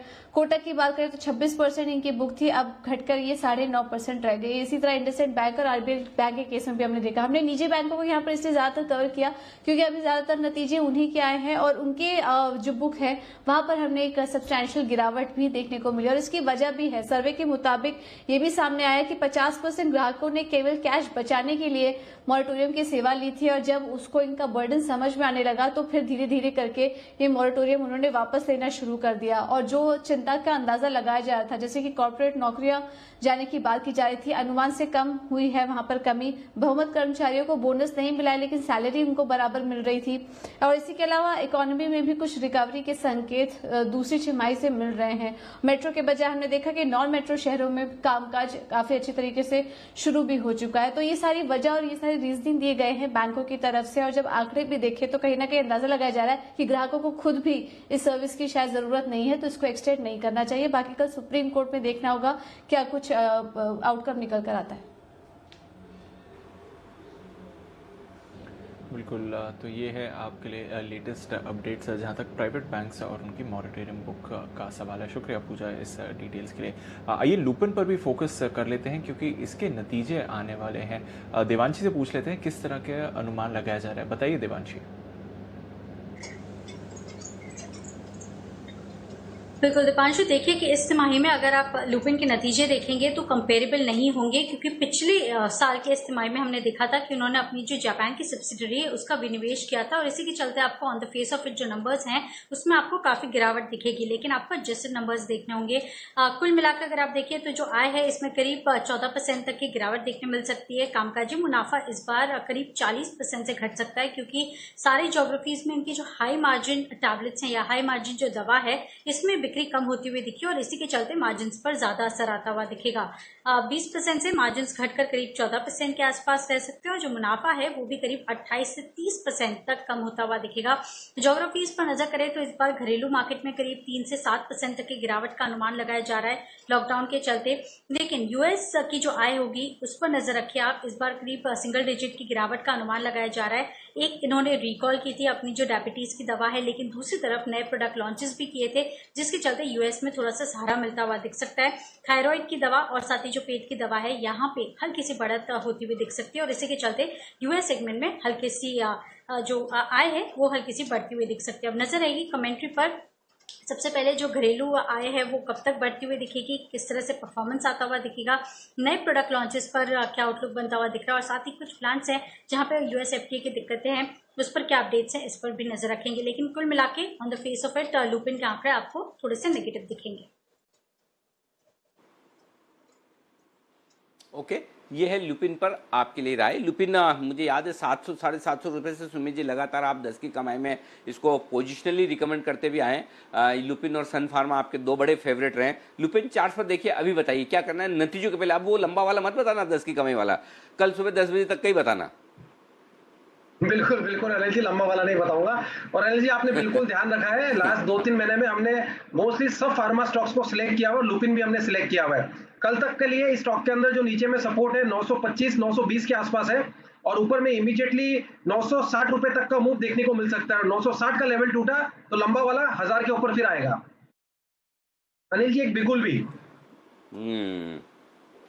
बिगुल बिल्कुल तैयार है, आपका बिगुल भी तैयार है, सेठी साहब का भी तैयार है। सेठी साहब फोन लाइन पर आ चुके हैं, लेकिन उससे पहले जल्दी से सुमित जी के सुपरहिट।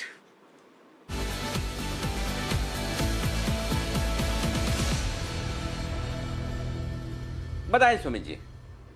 अनिल जी एक और एक सेल कॉल रडार पे आया है। अभी थोड़ी देर पहले देखिए आपको मुथूट फाइनेंस दिया था, मुथूट फाइनेंस 1185 डेज लो पे ट्रेड कर रहा है और गिरेगा अभी तो यहाँ से। और अब जो स्टॉक रडार पे आया है वो भी सेल का है, स्टॉक का नाम है इंडिगो। 948-950 के आसपास ट्रेड कर रहा है इंडिगो। इसके अंदर भी ब्रेकडाउन है, स्टॉक ऊपरी लेवल से फिसल रहा है और ऊपरी लेवल पे सस्टेन नहीं कर रहा है। मेरे को लग रहा है कि इंडिगो के अंदर भी यहाँ से गिरावट हमको बढ़ते हुए देखने को मिलेगी और स्टॉक सस्टेन नहीं करेगा। लोअर लेवल्स पे यहाँ से नीचे में 920 रुपए 910 रुपए तक के लेवल इंडिगो के अंदर देखने को मिलने चाहिए। तो इंडिगो के अंदर सेल साइड का व्यू लेके काम करे। ऊपर के अंदर 975-980 का रेजिस्टेंस है, जब तक ये लेवल्स टूटेंगे नहीं तब तक इंडिगो के अंदर कोई खास तेजी देखने को मिलेगा नहीं। और नीचे में मेरे को लग रहा है कि जिस तरह से ये रेड कैंडल फॉर्म हो रही है पॉजिटिव मार्केट में, उसको देखते हुए लगता है कि सेलिंग प्रेशर और बढ़ेगा और नीचे में 920 से 910 तक के लेवल देखने को मिल सकते हैं। तो सेल कर सकते हैं स्टॉक को यहाँ पे 920-910 के टारगेट के लिए इंडिगो में करें बिकवाली। ये है आपके लिए राय। इंडिगो में इंडिगो वेंट गोन, कुछ भी हो सकता है भाई। विश्वेश जी की तरफ से शॉर्ट कॉल आया है तो देखते हैं क्या कुछ हो सकता है, देख लेते हैं। इस वक्त स्टॉप लॉस 975 का है। ओके, 975 का स्टॉप लॉस आपको रखना चाहिए। 3 बज चुके हैं और आइए अगला बिगुल है अब सेठी साहब के लिए। तैयार हैं सेठी साहब और वक्त है सेठी साहब की सदाबहार सेठी साहब की शॉर्ट टर्म पिक का।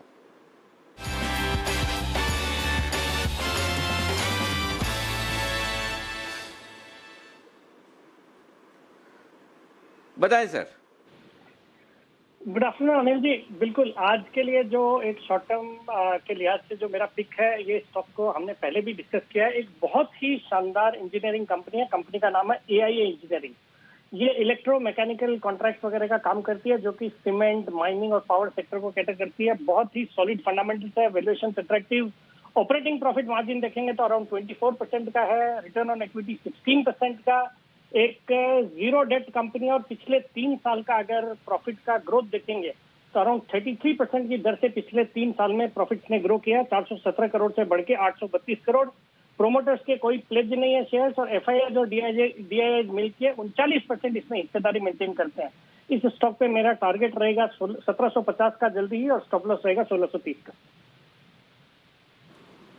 ओके, 1750 का टारगेट 1630 का अगर आपको चाहें तो मैं एक सपोर्ट आपको दिलवा सकता हूँ सेठी साहब। वैसे तो जरूरत नहीं होती है, आपके स्टॉक अपने आप ही इतने सक्षम होते हैं कि मतलब टारगेट के पार निकल के आराम से भागते हैं, वहाँ रुकते हैं, वक्त बिताते हैं, सबको खरीदने और बेचने का मौका भी देते हैं। तो कोई हड़बड़ी, कोई जल्दबाजी नहीं। लेकिन जैन साहब हमारे पैनल पे हैं और जैन साहब का ये सदा से मतलब कभी से लंबे टाइम से बहुत ही प्रिय स्टॉक रहा है और उन्होंने जब जब मौका मिला है इसे रिकमेंड किया है। जैन साहब जरा लगा दीजिए सपोर्ट अपना।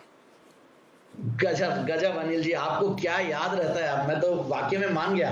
मतलब आप देखिए, इस स्टॉक को मैंने बजट वाले दिन दिया था। उस दिन वाकई में कॉल्स देने में बहुत डर लग रहा था और फिर भी दिया था। और मैं हमेशा जब भी आईए इंजीनियरिंग की बात करता हूं तो मैं इसका फुल फॉर्म जरूर से नाम लेता हूं, अहमदाबाद इंडस्ट्रियल एजेंसीज। पुरानी कंपनी है, बहुत ही क्वालिटी कंपनी है और चार्ट्स में भी बहुत बेहतरीन है। मैंने रिसेंटली भी 10 की कमाई में रेकमेंड किया हुआ है। मुझे लगता है कि इस स्टॉक के साथ बिल्कुल जाना चाहिए। बहुत बढ़िया रिकमेंडेशन दिया सेठी साहब ने और मेरा ये कम से कम 3-4 बार पिछले 1 साल में मैंने ये स्टॉक जब भी नीचे आता है तब देते हैं और जहां पर भी कंसोलिडेशन दिखता है और ऊपर के लेवल्स भी मुझे लगता है आराम से 15-20% के रिटर्न से आने वाले कुछ ही महीनों में दे देगा। क्योंकि अभी तो बल्कि इंजीनियरिंग के लिए बहुत अनुकूल नहीं है माहौल, बट फिर भी ये स्टॉक इतना सस्टेन्ड है तो मुझे लगता है कि जब माहौल ठीक होगा तो ये बहुत आउट परफॉर्मर रहेगा। So it is an out performer. Certainly मुझे लगता है कि इसमें इन्वेस्टेड रहना चाहिए। बहुत ही बढ़िया, तो इन्वेस्टेड रहना चाहिए और लगभग टारगेट तक पहुंची है। जब आपने बोला तो 1667 1668 के आसपास था स्टॉक, 1630 का आपने स्टॉक लिया, 1750 का टारगेट दिया, 1740 का हाई तो बना ही चुका है और अब भी 1720 के आसपास स्टॉक ट्रेड करता हुआ दिख रहा है। ये है आपके लिए सेठी साहब की तरफ से खरीदारी करने की राय AIA इंजीनियरिंग। सेठी साहब एक ही स्टॉक है या और भी? अनिल जी बिल्कुल आज एक ही स्टॉक है, बाजार में थोड़ा एलिवेटेड लेवल्स पे है, इसलिए बहुत सुन के बहुत ही आज एक ही स्टॉक नहीं, आज भी एक ही स्टॉक है। नहीं एक मिनट सेठी साहब, आज एक ही स्टॉक नहीं, आज भी एक ही है। एक ही दिन तो 2 दिए, बाकी तो हर रोज आप एक ही देते हो।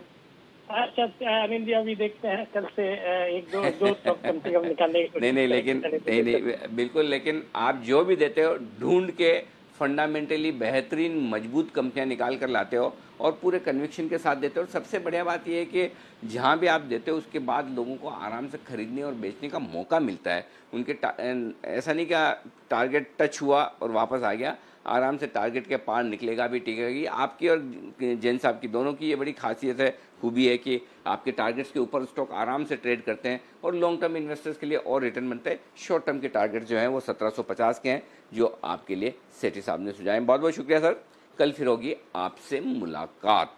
ओके, अब आगे बढ़ते हैं। अच्छा, इससे याद आया, स्टॉक्स तो एक और अल्बर्ट डेविड भी जो थोड़े दिन पहले सेठी साहब ने रिकमेंड किया था, आज फिर से 3-4% वो मजबूत है। स्टॉक काफ़ी स्टॉक ऐसे हैं जो बढ़िया प्रदर्शन करते हुए दिख रहे हैं आज।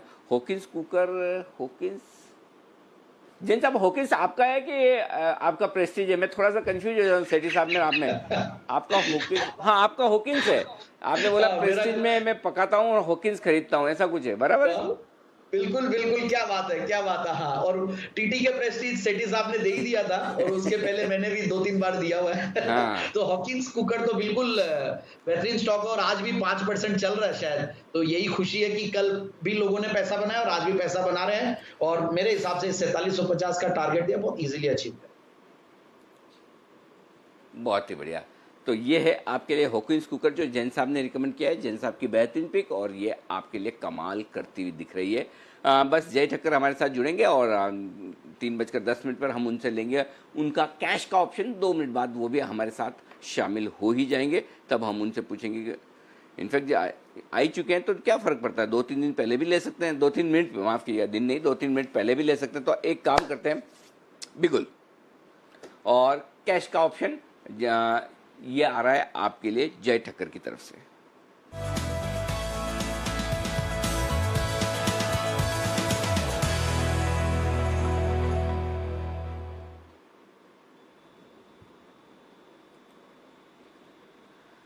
जय, स्वागत है आपका। बताएं सर, क्या करना चाहिए इस मार्केट में, किस तरह का ऑप्शन ट्रेड किया जाए? Good afternoon to you Anil ji. Anil ji, पहले तो एक छोटा सा अपडेट, जो हमने एक बजाज फिनांस का 3350 का कॉल ऑप्शन हमने रेकमेंड किया था 188 के टारगेट्स के लिए, वो हमने प्रॉफिट बुक करने की सलाह दे दी है 184 के आसपास। इनफैक्ट फर्स्ट टारगेट हमारा 188 का था, तो 4 रुपये के रह गया था, तो फिर भी हमने प्रॉफिट बुक करने की सलाह दी। आशा है सभी लोगों ने वहाँ पर मुनाफा वसूला रहेगा। आज जो मैं एक निफ्टी पे स्ट्रैटेजी दे रहा हूँ अनिल जी, अभी ये जो नेक्स्ट वीक है, नेक्स्ट सीरीज जो है वीकली एक्सपायरी, उसका जस्ट शुरुआत है राइट आज, एंड हमें अच्छा एक खासा टाइम मिल रहा है और मुझे ऐसा लग रहा है कि ये लेवल से हमें एक अच्छा मूव अब बड़ा वाला देखने मिलेगा, बिकॉज ये आरबीआई मॉनेटरी पॉलिसी भी खत्म हो गई और अब कहीं ना कहीं एक चीज़ हमें नजर आ रही है कि 11,200 के आसपास जैसे ही आता है कि उसके ऊपर थोड़ा भी जाता है तो सेलिंग प्रेशर देखने मिलता है।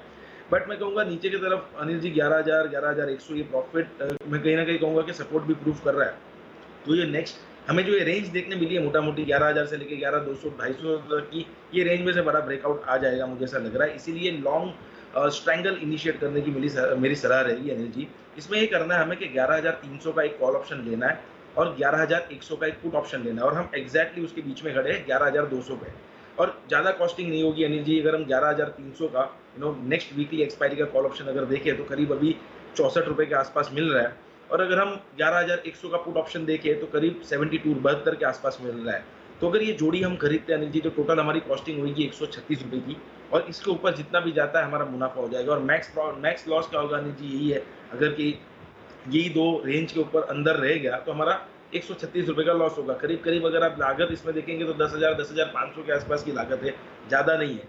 बट मुझे ऐसा लग रहा है कि अब टाइम आ चुका है कि ये वीक में शायद कल या going forward in the next week हमें एक बड़ा अच्छा वाला ब्रेकआउट ये इसमें से देखने मिलना चाहिए, ये रेंज में से। बिकॉज काफ़ी समय बिता दिया ये रेंज में अब निफ्टी ने। इनफैक्ट मुझे ऐसा लग रहा था कि शायद मॉनेटरी पॉलिसी के साथ ही साथ बड़ा एक ब्रेकआउट आ जाएगा, बट अब आया नहीं है। सो राइट नाउ आई थिंक कि अब ये ब्रेकआउट आ सकता है। तो 11,300 का एक कॉल ऑप्शन खरीदे 64 के आसपास, एंड 11,100 का पुट ऑप्शन खरीदे 72 के आसपास। टोटल कॉस्टिंग आपकी हो रही है 136 की। अच्छा, तो ये एक इंटरेस्टिंग है, लेकिन अगर दोनों में से एक ही खरीदना तो क्या खरीदना जय, उसका जवाब आप सोच कर रखें, तब तक मैं बता दूं हमारे दर्शकों को कि क्या कह रहे हैं जय। 11,200 का 11,300 का नहीं, हाँ 11,300 का एक कॉल ऑप्शन ले लीजिए, यानी तेजी करनी है आपको 100 पॉइंट ऊपर वाले कॉल ऑप्शन में 64-65 रुपये में मिल रहा है। 11,100 का एक पुट ऑप्शन ले लीजिए 100 पॉइंट नीचे का, वो 72 रुपये में मिल रहा है। तो कुल मिलाकर आपकी प्रीमियम लगी 135 रुपये की अगले हफ्ते के लिए 135। अब अगर बड़ा मुंह आ गया 11,300 के पार निकल कर भाग गया तो यहाँ पर आपके पैसे बन जाएंगे। 11,000 के नीचे फिर से चला गया तो भी पैसे बन जाएंगे। दिक्कत एक ही है, अगर 11,100 से 11,300 की रेंज में ही रह गया अगले हफ्ते तक तो फिर आपके पैसे लग जाएंगे, फिर आपके तो लेकिन अगर दोनों में से एक खरीदना हो तो क्या कॉल ऑप्शन ज़्यादा खरीदना ठीक है कि 11,300 का कॉल ऑप्शन ले ले 11,500 का बेच दें, क्या ऐसा भी कर सकते हैं क्या? नहीं जी, डेफिनेटली 11,300 का कॉल ऑप्शन लेके ऊपर का बेच सकते हैं नहीं जी, बट खाली उसमें दिक्कत यही रहेगी कि हम जो देख रहे हैं उसमें फ्यूचर्स का मार्जिन लगेगा अगर हम आगे का एक कॉल ऑप्शन अगर बेच रहे हैं। सो आई थिंक अगर किसी एक ही लेना है, टोटल मिलाकर देखें तो अनिल जी 10,500 तक का रिस्क हो रहा है, बट अगर एक ही लेना है दोनों में से तो मैं कहूँगा मार्केट में तेजी देखने मिल रही है, ऑलरेडी मोमेंटम पॉजिटिव है, तो कॉल ऑप्शन लेकर चल सकते हैं। 11,300 का जो करीब अभी 63 रुपये के आसपास मिल रहा है, इसमें हम नीचे में स्टॉप लॉस लगा सकते हैं करीब 32 रुपये का। ऊपर में हम टारगेट कर सकते हैं पहला वाला 96 एंड दूसरा टारगेट रहेगा 112 का। 96 एंड 112 के लिए 11,300 का कॉल ऑप्शन खरीद सकते हैं जो 63 के आसपास मिल रहा है। 33 का हम स्टॉप लॉस लगाएंगे अगर किसी एक ही खरीदना है तो। परफेक्ट, ये है आपके लिए ऑप्शन खरीदने की राय। 11,300 का इस हिसाब से आप खरीद सकते हैं। सिर्फ निफ्टी पर ही है या जय कोई बैंक निफ्टी या स्टॉक्स पर भी है? नहीं जी, ये केवल निफ्टी पे बनाई है। परफेक्ट, तो ये है जय की राय आपके कैश का ऑप्शन खरीदने के लिए आज से 11,300 का कॉल ऑप्शन, 11,100 का पुट ऑप्शन, 135 रुपये की प्रीमियम में आपके लिए हो जाएगा ये सारा का सारा काम। इस पर फोकस करिएगा। ओके, इस बीच जो हम बात कर रहे थे कि बैंक निफ्टी 21,650 की तरफ दीप बढ़ता हुआ दिख रहा है, तो 21,650 बैंक निफ्टी पर आता हुआ दिख ही रहा है, वो लेवल्स आ गए। लेकिन गोल्ड लोन कंपनियाँ ये है बड़ी तेज़ गिरावट, और एक तो वजह सुमित जी हैं जिन्होंने मुथूट फाइनेंस बेचने की राय दी। 1160 और 1140 के टारगेट के लिए बहुत तेज़ी से गिरा है। सुमित जी की रिकमेंडेशन के बाद दिन के लो पॉइंट पर आ भी गया है। देखिए मुथूट आज का टॉप लूजर है, 1180 पर आया है। दूसरा रीज़न जो है वो है क्रेडिट पॉलिसी का, जो बताने के लिए तैयार है पूजा बताइए क्यों आई है इनमें तेज़ गिरावट? जी, क्रेडिट पॉलिसी में जो घोषणा हुई लोन टू वैल्यू को लेकर, अब बैंकों के लिए तो ये अच्छी खबर थी। उनको यहाँ पर उनका जो गोल्ड लोन के लिए सीमा थी वो 75% से बढ़ाकर 90% कर दिया, लेकिन ये राहत सिर्फ बैंकों को दी गई है। एनबीएफसी को और गुड फाइनेंस कंपनियों को ये राहत नहीं दी गई है। पॉलिसी में एनबीएफसी को किसी भी तरह की राहत नहीं। अब जो ये खबर आई, जैसे ही आई और गवर्नर ने घोषणा की, वैसे ही हमने देखा कि एक शार्प स्पाइक आया था, एक बड़ी तेजी आई थी दोनों ही स्टॉक में। लेकिन जैसे ही आरबीआई का स्टेटमेंट आया बाजार में और कुछ क्लैरिटी आई, उसके बाद ऊपरी स्तरों से भारी गिरावट यहाँ पर देखी गई इन दोनों ही शेयरों में। तो उतार चढ़ाव काफी देखा गया इस खबर के चलते। वजह और भी काफी सारे हैं। पहले तो ये कि कुछ बैंक पहले ही इस सेगमेंट में फोकस कर रही थी, जैसे कि सीएसबी बैंक की बात कर ले, फेडरल बैंक की बात कर ले, वो पहले ही उनका बड़ा एक्सपोजर और फोकस है इस सेगमेंट पे। और अन्य बैंकों में भी कमेंट में हमने देखा, जब तिमाही नतीजे आए तो उनका भी यही कहना था कि ये एक पोर्टफोलियो है जहां पर कि अब वो धीरे धीरे फोकस बढ़ाएंगे। इसमें सरकारी भी हैं, एसबीआई जैसे बड़े बैंक भी शामिल हैं और कुछ निजी बैंकों ने भी कोई सेगमेंट पसंद आ रहा है। वजह ये भी है कि गोल्ड लोन सेगमेंट अगर बाकी सेगमेंट से कंपेयर करें तो वह सुरक्षित एवेन्यू माना जाता है। तो यहाँ पर अब फोकस बढ़ रहा है धीरे धीरे बैंकों का। तो ये जो दो कंपनियां हैं, मुथूट और मनप्पुरम फाइनेंस, इनके लिए अब कहीं ना कहीं कंपटीशन का खतरा बढ़ता हुआ नजर आ रहा है। और इसी वजह से देखा हमने ऊपरी स्तरों से भारी गिरावट देखी गई जब खबर की क्लैरिटी आई। मुथूट फाइनेंस के देखिए ऊपरी स्तरों से करीब 10% गिरा आज ये शेयर, और मनप्पुरम फाइनेंस के शेयर में 7% की गिरावट देखी गई ऊपरी स्तरों से।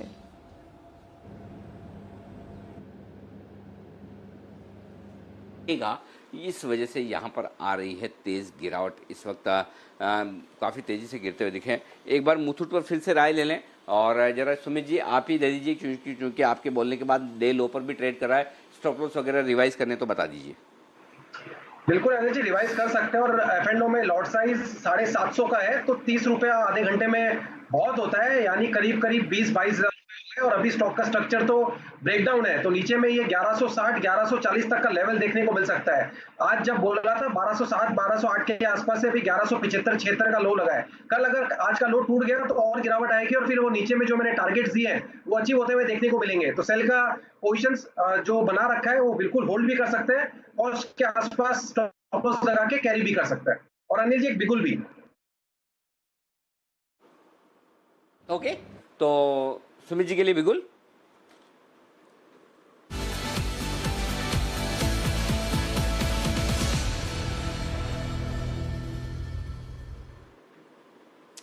बताएं सर। अनिल जी तेजी का कॉल आया है इस बारी आईटी स्टॉक्स में। इन्फोसिस पिछले 2 दिन का हाई ब्रेक कर रहा है, 970-72 के आसपास ट्रेड कर रहा है।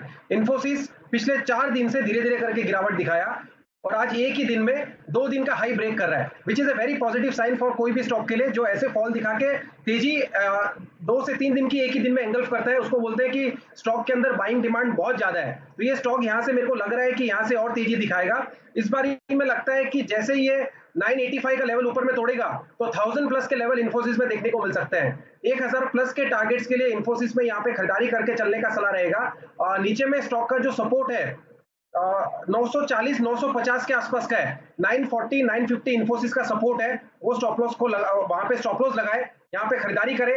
985 का लेवल टूटते ही 1000-1020 के लेवल नेक्स्ट वीक तक इन्फोसिस में देखने को मिलने चाहिए। और वैसे भी आईटी स्टॉक्स में तेजी देखने को मिल रही है तो ये स्टॉक परफॉर्म करना चाहिए। बिल्कुल आईटी स्टॉक्स पर नजर रखिए। इन्फोसिस में तेजी आ रही है, एनआईटी टेक पर तो बागले साहब ने कॉल दे ही दिया है और वहां पर भी आप टारगेट के करीब इस स्टॉक को देख रहे हैं। और भी कई सारे स्टॉक्स हैं जहां पर बढ़िया एक्शन बनते हुए दिख रहा है। श्रीकांत जी, एमएनएम फाइनेंस यहां पर अभी थोड़ी देर पहले एक स्पाइक आते हुए दिखा है, डेज हाई पर ट्रेड कर रहा है। इसने पार्टिसिपेट नहीं किया है जब से इसका राइट इशू हुआ है। अब चार्ट स्ट्रक्चर कैसा दिख रहा है एमएनएम फाइनेंस का? थोड़ा एक्शन बनते हुए देखते हैं स्टॉक में। बिल्कुल, इनफैक्ट जितने भी फाइनेंस कंपनीज है उनमें अच्छी तेजी बनी है और एमएनएम फाइनेंस वैसे हमारे एक रिस्ट्रिक्टेड लिस्ट में है, इसके लिए मैं उसके ऊपर बातचीत नहीं कर सकूंगा, मेरे राय नहीं दे सकूंगा। लेकिन ओवरऑल मुझे लगता है कि जितनी भी एल&टी फाइनेंस है या तो बाकी जो फाइनेंस कंपनी है उनमें एक अच्छा बॉटमिंग फॉर्मेशन बन रहा है। और जो अभी आरबीआई गवर्नर जी ने जो एक बात बताई है और बताया कि ओनली बैंक्स जो है वो गोल्ड लोन को अच्छा फाइनेंस कर सकते हैं। अगर उस केस में अगर जाना या तो उस डायरेक्शन में अगर जाना है तो मुझे लगता है कि फेडरल बैंक एक ऐसा स्टॉक है कि जिसे हम लॉन्ग करके चल सकते हैं और ये एक अच्छा कॉन्ट्राबेट हो सकता है। अगर फेडरल बैंक अगर हम मुथूट फाइनेंस के सामने अगर कंपेयर करें तो करंट लेवल से इसके 52 हाफ के ये स्टॉक मुझे लगता है कि 60 या 62 के लेवल्स को छू सकता है। तो इसे लॉन्ग करके चले और यहाँ पे जो स्टॉप लॉस हमें रखना है वो रखना है 50 रुपए का। ओके, नज़र रखिए जहाँ तक फेडरल बैंक का सवाल है, यहाँ पर अच्छा एक्शन आ सकता है और इस पर भसीन साहब ने भी कॉन्फिडेंस दिखाया है। वागले साहब, एनआईटी टेक का कॉल तो सुपर हिट रहा। कल जो आपने क्लोजिंग पर टाटा स्टील पर खरीदारी की राय दी थी, वहाँ पर आपके टारगेट्स आ गए हैं, उसके बियॉन्ड भी स्टॉक चला गया है, अब 400 के पार है टाटा स्टील। पोजीशंस अगर किसी ने बुक नहीं करी तो करनी चाहिए, टारगेट स्टॉप लॉस रिविजन है, यहाँ से और ऊपर जा सकता है, क्या राय है सर? दीपांशु और ऊपर जा सकता है, 410 412 तक जा सकता है। आपको 393 का स्टॉप लॉस रखना होगा 410 412 के टारगेट के लिए। एनआईटी टेक मैं एडवाइस करूंगा कि बुक करें, अराउंड 2040 की मैंने बात की थी, अभी बात करते करते हुआ है। और मैं एक अपडेट ऑरो फार्मा पर देना चाहता हूँ। हमने जो ऑरो फार्मा पे जो कॉल दिया था, मुझे लगता है ये ब्रेकआउट है। 903 में कुछ दिया था, अभी 911-12 है। इसको होल्ड करके चले। मुझे कल के दिन में 940 945 के लेवल्स दिखाई देते हैं। 888 के जो स्टॉप लॉस मैंने दिया था, अभी उसको 895 896 का स्टॉप लॉस कर दे। ओके, स्टॉप लॉस थोड़ा आगे ले आएं और कल के दिन में भी आपको तेजी देखने को मिलेगी जहां तक औरों का सवाल है। आज 3 कॉल्स ऑलरेडी स्टॉक पर आ चुकी हैं और नए हाई पर भी स्टॉक ट्रेड करते हुए दिख रहा है। शानदार तेजी आपको औरों में दिखेगी। पर चलिए, 3:20 बज रहे हैं, जान लेते हैं अनिल जी की स्ट्रैटेजी क्या है आज की वीकली एक्सपायरी से पहले।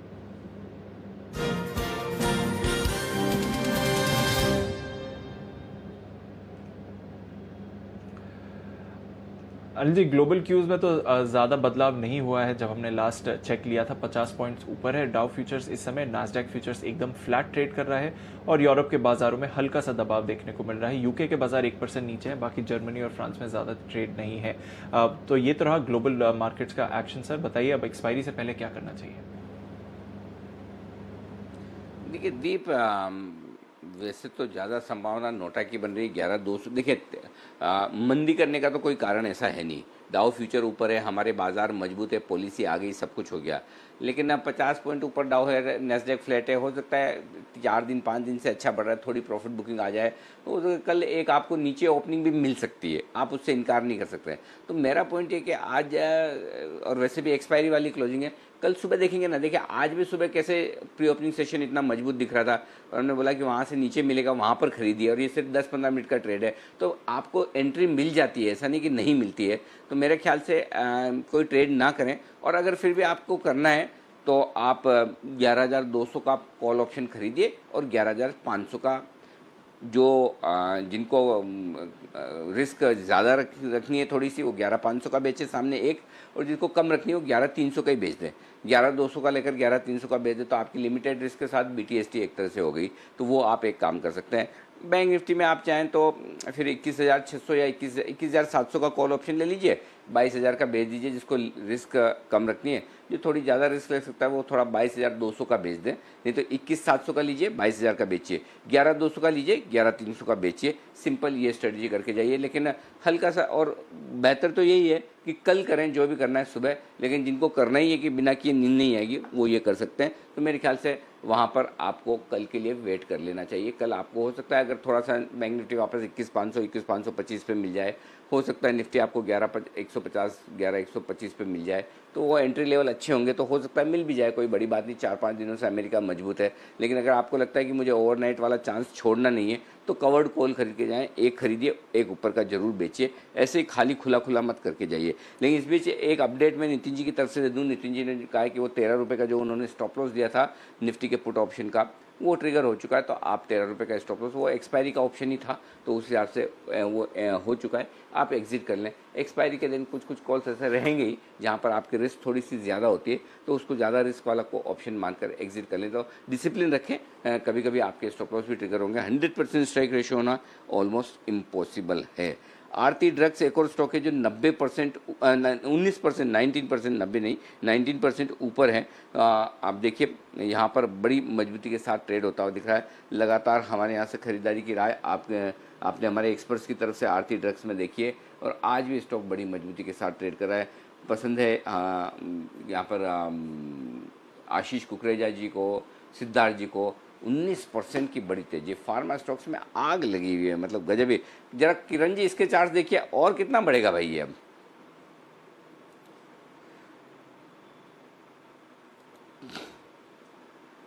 अच्छा वागले साहब, आप बताइए जरा एक बार कैश के चार्ट से, लेकिन अगर आप बता पाए तो बढ़िया होगा। तो मेरे ख्याल से एक बार जरा कर बताइए आरती ड्रग्स। 2310 इमीडिएटली जा सकता है। मेरा पैटर्न अच्छा, मतलब इतना तो मोमेंटम दिखाई दे रहा है।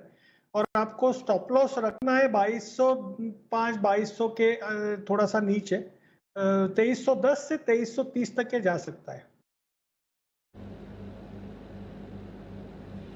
ओके 2310 2320 तक जा सकता है आरती ड्रग्स। शानदार एक्शन आ रहा है आरती ड्रग्स, आरती इंडस्ट्रीज, दोनों पर ही बेहतरीन कॉल्स आपको मिलती जा रही हैं इन स्टॉक्स पर आइए क्लोजिंग से पहले कुछ और स्टॉक्स पर एक्शन देख लेते हैं। और फार्मा में तो अच्छा एक्शन है ही, एनबीएफसीज में भी कुछ स्टॉक्स पर एक्शन बनते हुए दिख रहा है। अभी महिंद्रा फाइनेंस पर हमने एक्शन देखा था। सुमित जी, इक्विटास पर भी अभी एक स्पाइक आते हुए दिखा है, 50 की तरफ जाने की कोशिश कर रहा है स्टॉक। अगर ये तेजी बरकरार रही तो कोई बीटीएसटी ट्रेड बनते हुए दिखता है इक्विटास पर? दीपांशु, आपने एकदम सही कहा, ये फाइनेंशियल स्टॉक्स में सडन अभी लोअर लेवल से जस्ट आधे घंटे में बाइंग देखने को मिल रही है, जिसमें आपने महिंद्रा एंड महिंद्रा फाइनेंस का नाम लिया और अभी इक्विटास। इक्विटास के अंदर भी नीचे में जो सपोर्ट दिख रहा है चार्ट्स पे 47-4750 के आसपास है, जो कि पिछले 2-3 दिनों के लोज भी है। तो अब जब तक ये लेवल नहीं टूटेंगे तब तक यहाँ से बिल्कुल एक बाउंस बैक का इसके अंदर उम्मीद किया जा सकता है, जिसके अंदर 52 रुपया का पहला टारगेट होगा और 52 का लेवल टूटता है तो ये 54 तक का मूव भी दिखा सकता है। लास्ट 3 दिनों में स्टॉक ने कंसोलिडेट किया है, तो यहाँ से कल के दिन में एक अच्छा अपसाइड मूव देखने को मिलना चाहिए, तो बाइंग बनती है इक्विटास के अंदर। बिल्कुल बाइंग बनती है इक्विटास के अंदर, नजर रखिए स्टॉक पर। शानदार स्पाइक आपको आते हुए दिख रहा है। श्रीकांत जी, यूपीएल में भी अभी एक थोड़ी देर पहले स्पाइक आया है, 460 के लेवल्स पर आया, 2% डेज हाई पर है। यूपीएल पर कोई ट्रेड सर? दीपांशु, वैसे ये स्टॉक काफी ट्रिकी है और कभी भी इसमें अगर बाय सिग्नल्स आते हैं तो वो स्पेशली उसको रिवर्स कर देता है। लेकिन इस बार का जो बाय सिग्नल आया है, जो आपने पकड़ा है बाय सिग्नल, वो बॉटम पे पकड़ा है, यानी कि इसके लोअर बाउंड्री से टर्न होते हुए लिया है। मुझे लगता है कि ये स्टॉक आने वाले दिनों में 490 या 500 के लेवल्स को छू सकता है। 1-2 दिन का हमें वक्त देना पड़ेगा क्योंकि ये स्टॉक वैसे काफी वोलेटाइल है, लेकिन पिछले 3 या 4 दिनों से इसने जो अपने लोज बनाए हैं वो 450 के करीब के बनाए हैं। तो 450 के स्टॉप लॉस के साथ हम यूपीएल को लॉन्ग करके चलेंगे और 490 और 500 ये 2 टारगेट्स के लिए इसे हम होल्ड कर सकते हैं। ओके, ये है आपके लिए राय जहां तक यूपीएल का सवाल है। बंसल जी, आईसीआईसीआई प्रू आज सुबह चार्ट कॉर्नर का पिक था, वहां से थोड़ा मूवमेंट आया, अब वापस उन्हीं लेवल्स पर है। किसी ने अगर ट्रेड नहीं लिया हो तो लेना चाहिए और किसी ने अगर लिया हो तो कैरी फॉरवर्ड करना चाहिए आईसीआईसीआई प्रू? देखिए दीपांशु, टेक्निकल रुझान इसका बढ़िया है, एकदम डेज हाइस के अराउंड ट्रेड हो रहा है, बिल्कुल इसको कैरी करना चाहिए। जिसने लिया है दीपांशु उसको इसको कैरी करना चाहिए और नई खरीदारी करनी हो तो की जा सकती है, बट नई खरीदारी के लिए दीपांशु अरविंदो फार्मा मुझे इससे फार बेटर लगता है। इसमें परसेंटेज टर्म में देखें तो आईसीआईसीआई प्रू में मूव आने में टाइम लेगा। औरो फार्मा में मेरा जो टारगेट है 1200 रुपए का टारगेट है और ये टारगेट 2 से 3 महीने में देखने को मिलेंगे। तो नई खरीदारी करनी हो तो औरो फार्मा के साथ जाना चाहिए। ओके, नई खरीदारी करनी हो तो औरो फार्मा के साथ जाना चाहिए इस समय। सुमित जी, एक क्विक कॉल, हिंदुस्तान जिंक पर भी शानदार तेजी दिखा रहा है, आज भी 8% ऊपर है, नेक्स्ट मूव क्या होना चाहिए इसमें? तेजी स्टॉक के अंदर तेजी करनी चाहिए। ये स्टॉक अपन इस पूरे हफ्ते में डिस्कस कर चुके हैं, आज भी सुबह स्टॉक के बारे में डिस्कशन किया था। ये स्टॉक के अंदर ब्रेकआउट है। चांदी जब तक तेजी में है तब तक हिंदुस्तान जिंक में तो बिल्कुल ना घबराए। 240 का लेवल टूटने के बाद 250 रुपए तक के लेवल हिंदुस्तान जिंक में देखने को मिलेंगे। ट्रेलिंग स्टॉप लॉस लगाते जाए और पोजीशंस को कैरी करते जाए। ओके, हिंदुस्तान जिंक पर नजर रखिए। पर जल्दी से बिगुल बजाते हैं अनिल जी के लिए कल के 2000 का।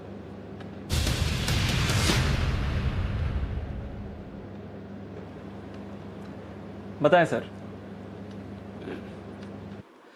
दीप, खरीदने की राय है और एक स्टॉक मेटल स्पेस से, मेटल स्टॉक से तो वैसे सारे स्टॉक मजबूत हैं ही, लेकिन मैं खरीदने की राय दूंगा मेटल स्पेस से वेदांता, जो 124.50 125 रुपए की रेंज में इस वक्त ट्रेड कर रहा है। वेदांता 124.50 125 ये प्राइस है, यहाँ पर तेजी करने की राय है। और ये स्टॉक आज जिस तरह की क्लोजिंग बढ़िया दे रहा है मजबूती के साथ, वो एक अच्छा संकेत है। दूसरा, इसकी सब्सिडी कंपनी मुझे आइडिया भी अभी अभी यहीं से आया है, जो हिंदुस्तान जिंक की आप बात कर रहे थे, सुबह भी हम डिस्कस कर रहे थे, जो इसकी सब्सिडी कंपनी है ये भी ज़बरदस्त प्रदर्शन कर रही है और इसका वैल्यूएशन अपने आप वेदांता में जुड़ी जाता है। तो एक बढ़िया ब्रेकआउट वेदांता में आने की तैयारी में है। ऐसे में 119 रुपये के स्टॉप लॉस से खरीदिए, या आज का लो जो 120.50 का है वो भी आप स्टॉप लॉस के तौर पर इस्तेमाल कर सकते हैं। 119-120 की रेंज में स्टॉप लॉस रखिए और ऊपर में 128 पहला टारगेट है, 131 दूसरा टारगेट है। ये कल के लिए आप लेकर चलें 128 131। और काफ़ी वक्त हो गया अब इनके बायबैक को लेकर, जो डीलिस्टिंग ऑफर को लेकर, वहाँ पर भी अगर कोई डेवलपमेंट होता है तो फिर 135 रुपये तक के टारगेट के लिए भी आप खरीद सकते हैं। मज़े की बात है कि मेटल स्टॉक्स में सबसे कम बढ़ने वाला यही है, जबकि इसमें डाउन साइड रिस्क सबसे कम है, बायबैक ऑफर है। तो अब देखते हैं क्या कुछ होता है, लेकिन मुझे लगता है 128 131 और 135 इन 3 टारगेट के लिए खरीदारी करनी चाहिए। 119 का स्टॉप लॉस है, 124 125 रुपये के आसपास जहां ये चल रहा है वहां पर वेदांता में आप खरीदारी कर सकते हैं कल के लिए डेफिनेटली जी। ओके, तो ये है आपके लिए वेदांता पर खरीदारी की राय। अच्छी क्लोजिंग के संकेत आ रहे हैं। इस लेवल्स के आसपास अगर क्लोजिंग हो तो 11,200 के ऊपर ही क्लोजिंग होगी। बैंक निफ्टी भी 150 अंक ऊपर दिख रहा है। आईटी, फाइनेंशियल, फार्मा, इन सभी स्टॉक्स में आपने शानदार एक्शन देखा है। इन्फोसिस टॉप गेनर है, एंड में अच्छा स्पाइक आया 3% ऊपर। बजाज फाइनेंस में अच्छी गेन्स आई। गेल भसीन साहब की रिकमेंडेशन, यहाँ पर तेजी देखने को मिली। यूपीएल, जी एंटरटेनमेंट, टीसीएस, एचसीएल टेक और आईसीआईसीआई बैंक, यहाँ पर बढ़िया एक्शन था। दूसरी तरफ आइशर, श्री सीमेंट, अदानी पोर्ट्स अगले हफ्ते नतीजों से पहले, भारतीय एयरटेल और एमएनएम में हल्की सी बिकवाली का दबाव दिखा। वहीं अगर आप फ्यूचर्स की बात करें तो हाई बीटा एनबीएफसीज में टुवर्ड्स एंड ऑफ ट्रेड अच्छी खरीदारी आई, पर टाटा कंज्यूमर ये आज का विनर रहा है 8% की तेजी के साथ। वागले साहब ने इस पर 2 दिन पहले रिकमेंडेशन दी थी, कल शायद रिकमेंडेशन दी थी, और दूसरी वागले साहब की रिकमेंडेशन एनआईटी टेक, और तीसरी रिकमेंडेशन औरोबिंदो फार्मा, जिस पर बंसल जी का भी कॉल था आज, चार्ट कॉर्नर का भी कॉल था, वहाँ पर भी आपने बढ़िया एक्शन देखा है आते हुए। Torrent Pharma, Equitas, Tata steel, Glenmark, M&M fin, Shriram transport finance और डिवीज लैब कुछ और बढ़िया गेनर्स रहे हैं जहाँ तक वायदा कारोबार के संकेत है। तो Anil ji, provisional closing 100 points ऊपर, 11,200 के ऊपर वापस निफ्टी और 21,760 पर बैंक निफ्टी। तो अच्छा दिन रहा सर, अच्छी एक्सपायरी रही और आरबीआई के इवेंट रिस्क के बाद बाजार की गेन्स बनी रही सर।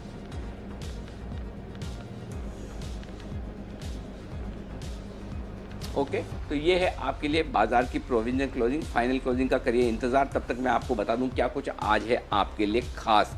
तो सबसे पहले तो मैं आपको बता दूं आपकी खबर आपका फायदा, शाम का 6 बजे का शो आज अलग तरीके का, थोड़ा सा अलग तरीके का। आज क्रेडिट पॉलिसी पर फोकस है, हेल्थ के बजाय आज वेल्थ पर फोकस है। ईएमआई सस्ती होने की उम्मीद है, थोड़ी सी कम हुई है, धक्का लगा है क्योंकि आज ब्याज दरें घटी नहीं है। गवर्नर साहब ने आज ब्याज दरों में बदलाव का ऐलान नहीं किया, उन्होंने कहा कि भी अभी फिलहाल कुछ नहीं, और प्लस मोरेटोरियम भी बढ़ाने की बात कुछ कही नहीं है। इसका मतलब ये कि सस्ते पर्सनल लोन्स अभी आपको नहीं मिलेंगे। वैसे ब्याज दरें 10 साल के लोएस्ट लेवल पर है, तो क्या सस्ता घर और सस्ती कारें जिनको खरीदनी है उनके लिए ये सही वक्त है? क्या मौजूदा दौर को देखते हुए अब पर्सनल फाइनेंस के मोर्चे पर किस तरह से आप तैयारी करें, कौन से इन्वेस्टमेंट ऑप्शंस हैं जिन पर आपको फोकस करना चाहिए, इस पर होगा हमारा आज शाम का खास शो।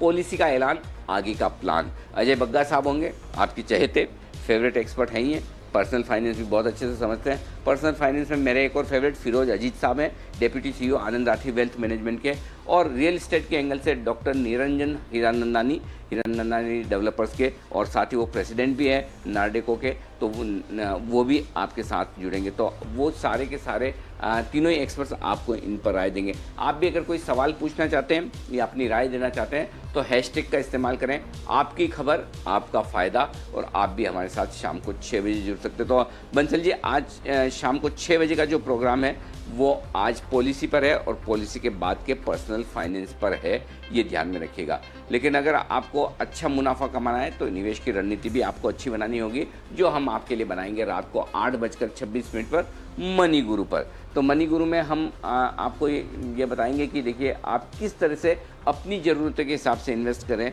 न कि दूसरों को देखकर। इस पर हमारा खास शो होगा और ये शो आप मिस मत करिएगा।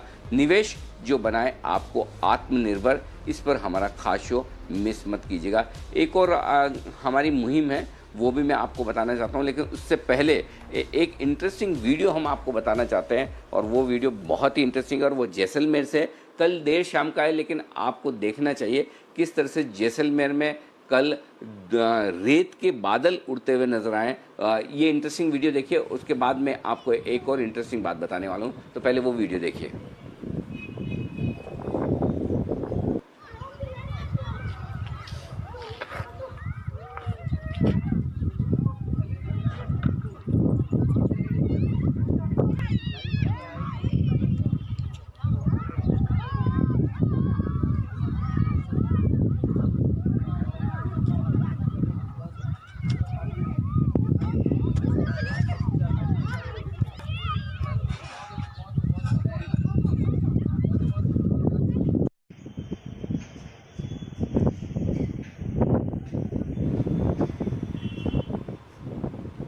ओके, तो ये है आपके लिए जैसलमेर की वो तस्वीरें जहाँ पर पूरे शहर में धूल पसरी है।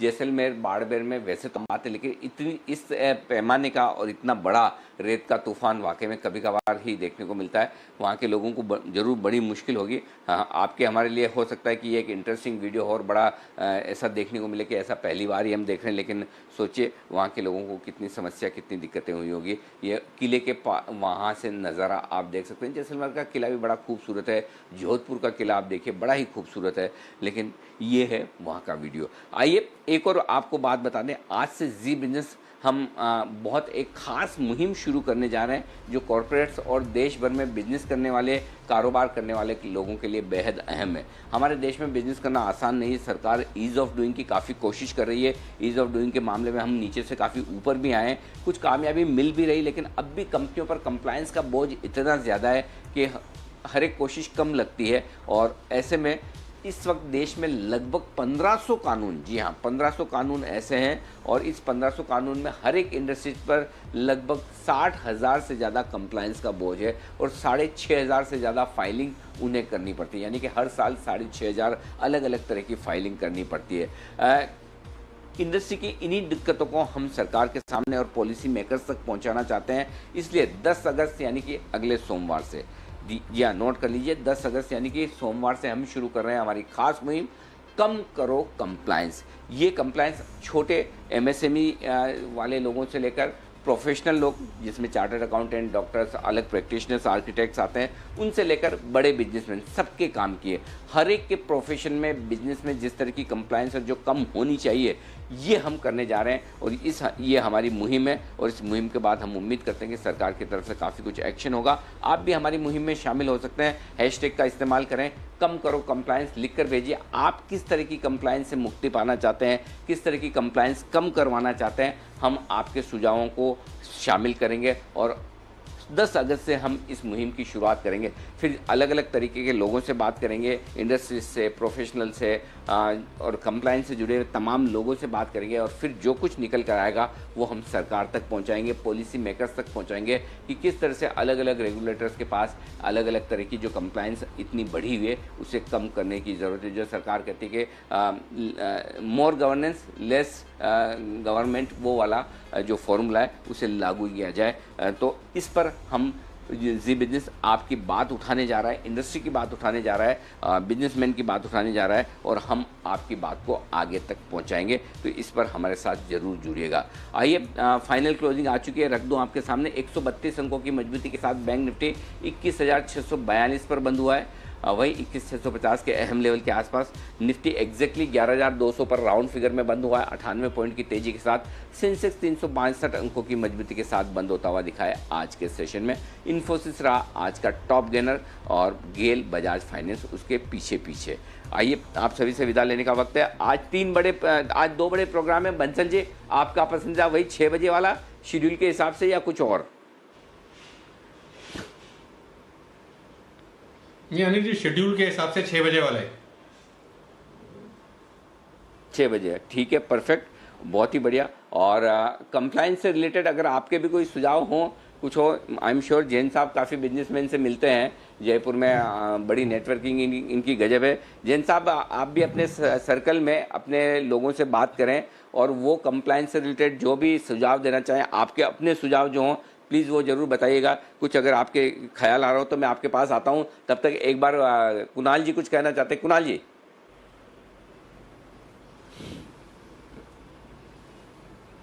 अनिल जी मेरा एक सवाल था कि कल आप किस रंग की टी शर्ट पहनेंगे अनिल जी, वो आज ही बता दीजिए तो थोड़ा प्रिपेयर हो जाएंगे अनिल जी। बस वो जो आपने कुरियर किए गिफ्ट और जो जैसे ही वो पहुंचेगी, अगर टाइम से पहुंच गई तो जो आपने गिफ्ट भेजी वही वाली पहनूंगा। आपने कौन से कलर की भेजी है सर? कमाल है। अनिल जी कोरियर तो आजकल पहुंच नहीं रहे हैं। वैसे आदेश करें आपकी जो प्रेफरेंस है वो बता दें कुणाल जी, आपकी प्रेफरेंस जो है वो बता दें। अगर मेरे पास वो रहा कलर तो जरूर पहनूंगा। जी बताएं, आप बताएं कौन से कलर की पहनूं बताएं। गहरे की डन, ओके हो जाएगा सर, आपका आदेश सर आंखों पर। कल वो धारण कीजिएगा अनिल जी। बस हो गया सर, आपने बोले नहीं तो कलर करवा लूंगा, अभी तो पूरी रात पड़ी है। White colour, white T shirt पे गहरा हरा रंग डलवा देंगे, कोई दिक्कत नहीं है।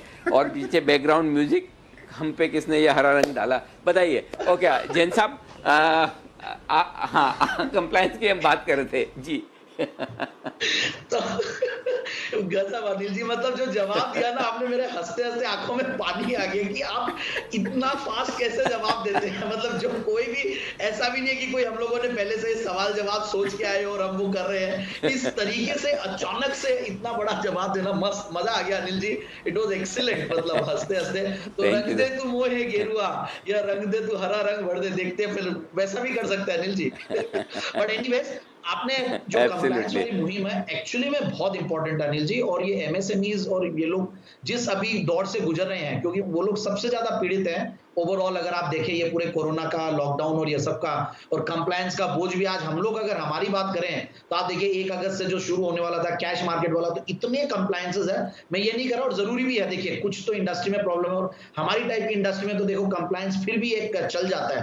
बट ओवरऑल जो छोटी एमएसएमईज है और जो एसोसिएशंस है, ये लोग काफी करते रहते हैं। और आप बहुत सही कहे, काफी मैं एसोसिएशंस वगैरह से यहाँ पे कनेक्टेड हूँ, तो मैं जरूर से यहाँ की जो भी लोकल 4-5 बॉडीज है उन लोगों को ये मुहिम के लिए जरूर से मैं मेरी तरफ से भी पर्सनली बताऊंगा, और शायद वो लोग अपनी चीजें भेजेंगे।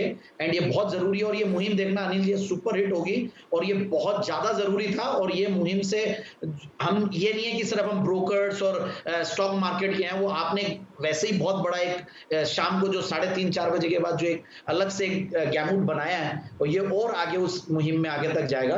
And I am very happy that. और इसमें मैं चाहूंगा कि हम लोग का भी एक प्रोग्राम होना चाहिए ब्रोकिंग इंडस्ट्री का, एंड हम भी हमारे कंप्लायंसेस को लेकर कुछ डिस्कशंस करना चाहेंगे और प्लेस करना चाहेंगे आपके माध्यम से। नाइस आइडिया, बिल्कुल बिल्कुल जैन साहब कोशिश करेंगे। और ब्रोकिंग इंडस्ट्री के, और वैसे भी कुणाल जी तो नेता बनने के चक्कर में ही है, वो ऑल इंडिया कौन सा टेक्निकल एक्सपर्ट्स एसोसिएशन बना के उसके प्रेसिडेंट बनने की तैयारी में है ये। हाँ, बंसल जी की विशेष टिप्पणी के बगैर आगे कैसे बढ़ सकते हैं? जी बंसल जी। देखिए अनिल जी, मैं ये कहना चाह रहा हूँ, जैसे भी जैन साहब ने बोला कि आप बड़ा अच्छा आपने जवाब दिया, तो अनिल जी आप सवाल भी बड़े भयंकर पूछते हैं, आउट ऑफ सिलेबस। जैसे श्रीकांत जी के आते आपने बोला, अरे श्रीकांत जी आपके आते ही बाजार गिर गया अनिल जी। तो वो तो श्रीकांत जी एक्सपीरियंस है, कोई नया एनालिस्ट आया होता तो अनिल जी घबरा जाता है एक बार को। देखिए दुनिया में सबसे सुखी आदमी वो होता है बंसल जी, अपनी गलती के लिए किसी दूसरे को जिम्मेदार ढूंढ ले। तो बाजार गिरा, उसके लिए जिम्मेदारी तुरंत श्रीकांत जी पर डाल दी, हम तो बच गए ना। तो ये काम तो आपको आना ही चाहिए, कभी भी काम आता है। ये चीज़ तो बचपन से सीख लेनी चाहिए।